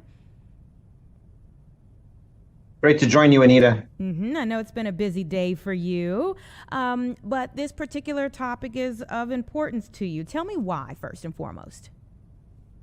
We've begun aggressively going after and addressing many of the quality of life issues in the 15th Ward and its communities, namely dealing with rodents and, as you started with this segment, abandoned autos. And what we continue to see are many blocks where in dense communities where parking is a premium, we are finding that there are vehicles that are sitting on a block for 10, 15, 20 days, in some cases for months, simply because the owners either A, don't want to move them, or people have walked away from their vehicles. So we are trying to do an awareness campaign right now in my ward to highlight the fact that we need to get these vehicles off the street so that we could ease the parking pressures in many of the neighborhoods where we have a lot of density but not a lot of parking options. Yeah, parking spaces are a premium for sure, and can become an issue for so many different reasons. I'd love to hear what your constituents have been saying. Well, a lot of this came to the forefront after the recent snowfall because it became very evident which cars were not being taken care of, which cars were not being cleaned, and which cars were not being. And by and large, many of my residents are very thankful that we are aggressively going after these vehicles that have not moved off the blocks.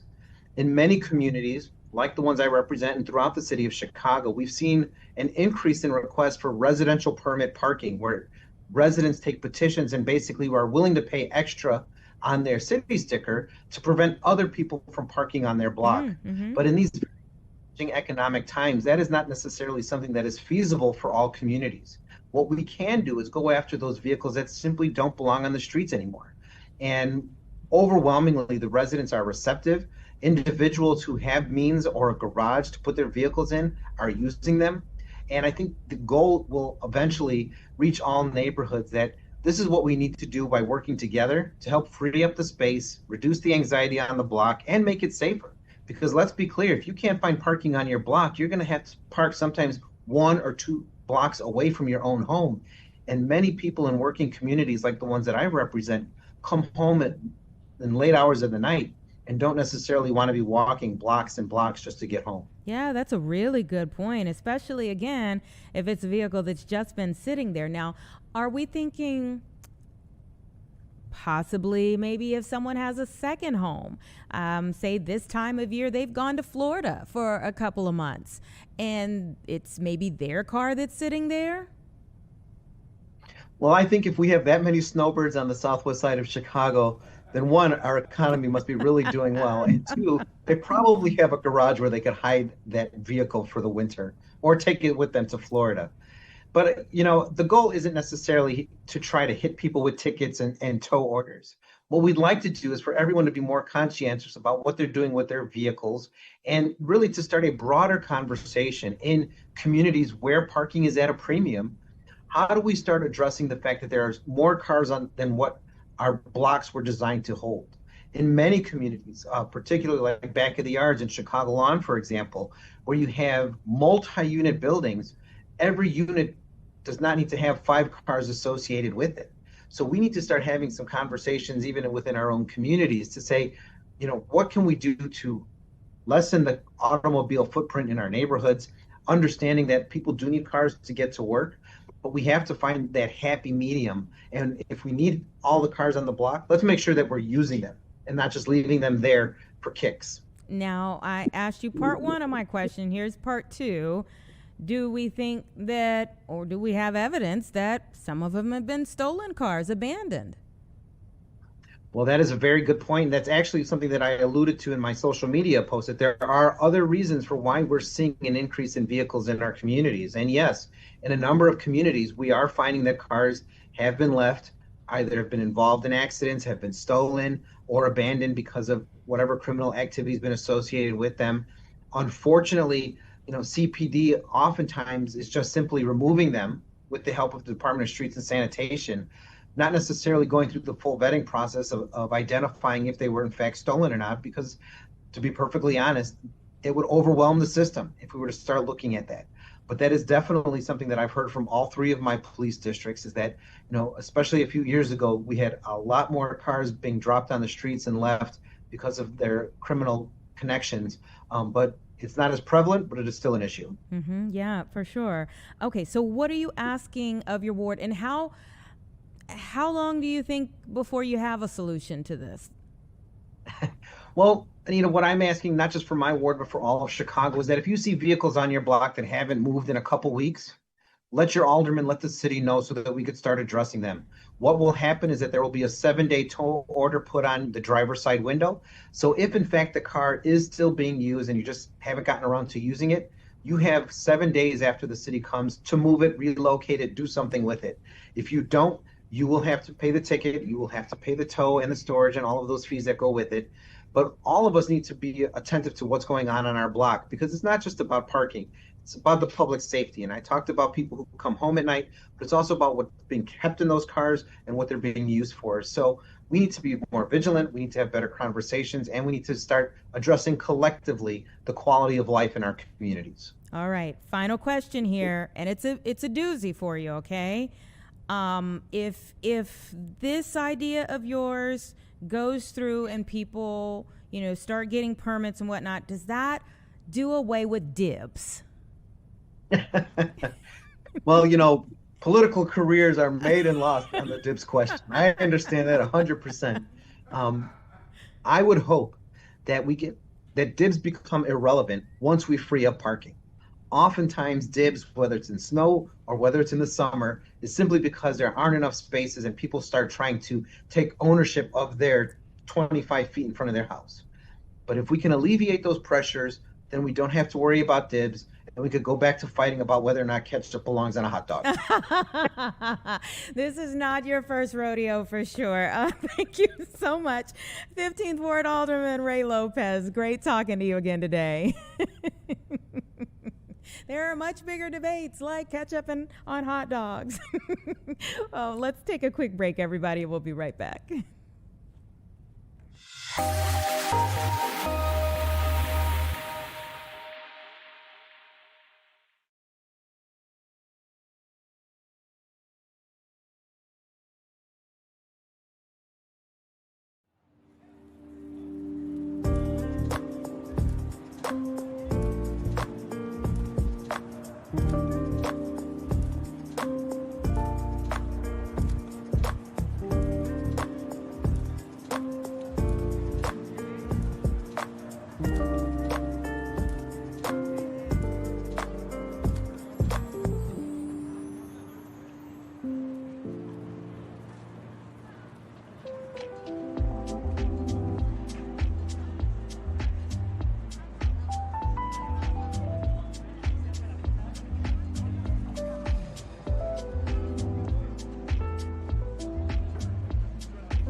Welcome back, everyone. Just here to close out the show for today, and then we're going to get you on to First at 4, right at the top of the hour here. Thank you so much for those of you all who started joining us at 1 p.m. Of course, we are live 1 to 4 p.m. here online, Monday through Friday. And in fact, now we have a weekend hour on Saturday and on Sunday morning. So we're adding to our Chicago Live time here and giving you more content that so many of you all have been online saying you appreciate, and we appreciate you being here. So we've looked at a lot of different things today that I'm sure many people will be talking about throughout the rest of the evening. Great America Hiring, touchdown Arlington, seeing where the Bears end up at the end of things. You know, we spoke with Alderman Lopez, certainly appreciate him taking out some time. And we started off the broadcast today speaking to the first head football coach for Chicago State on their signing day. Who knows what we'll be talking about tomorrow, but for sure, we would love for you to be here again from 1 to 4 p.m. See you then.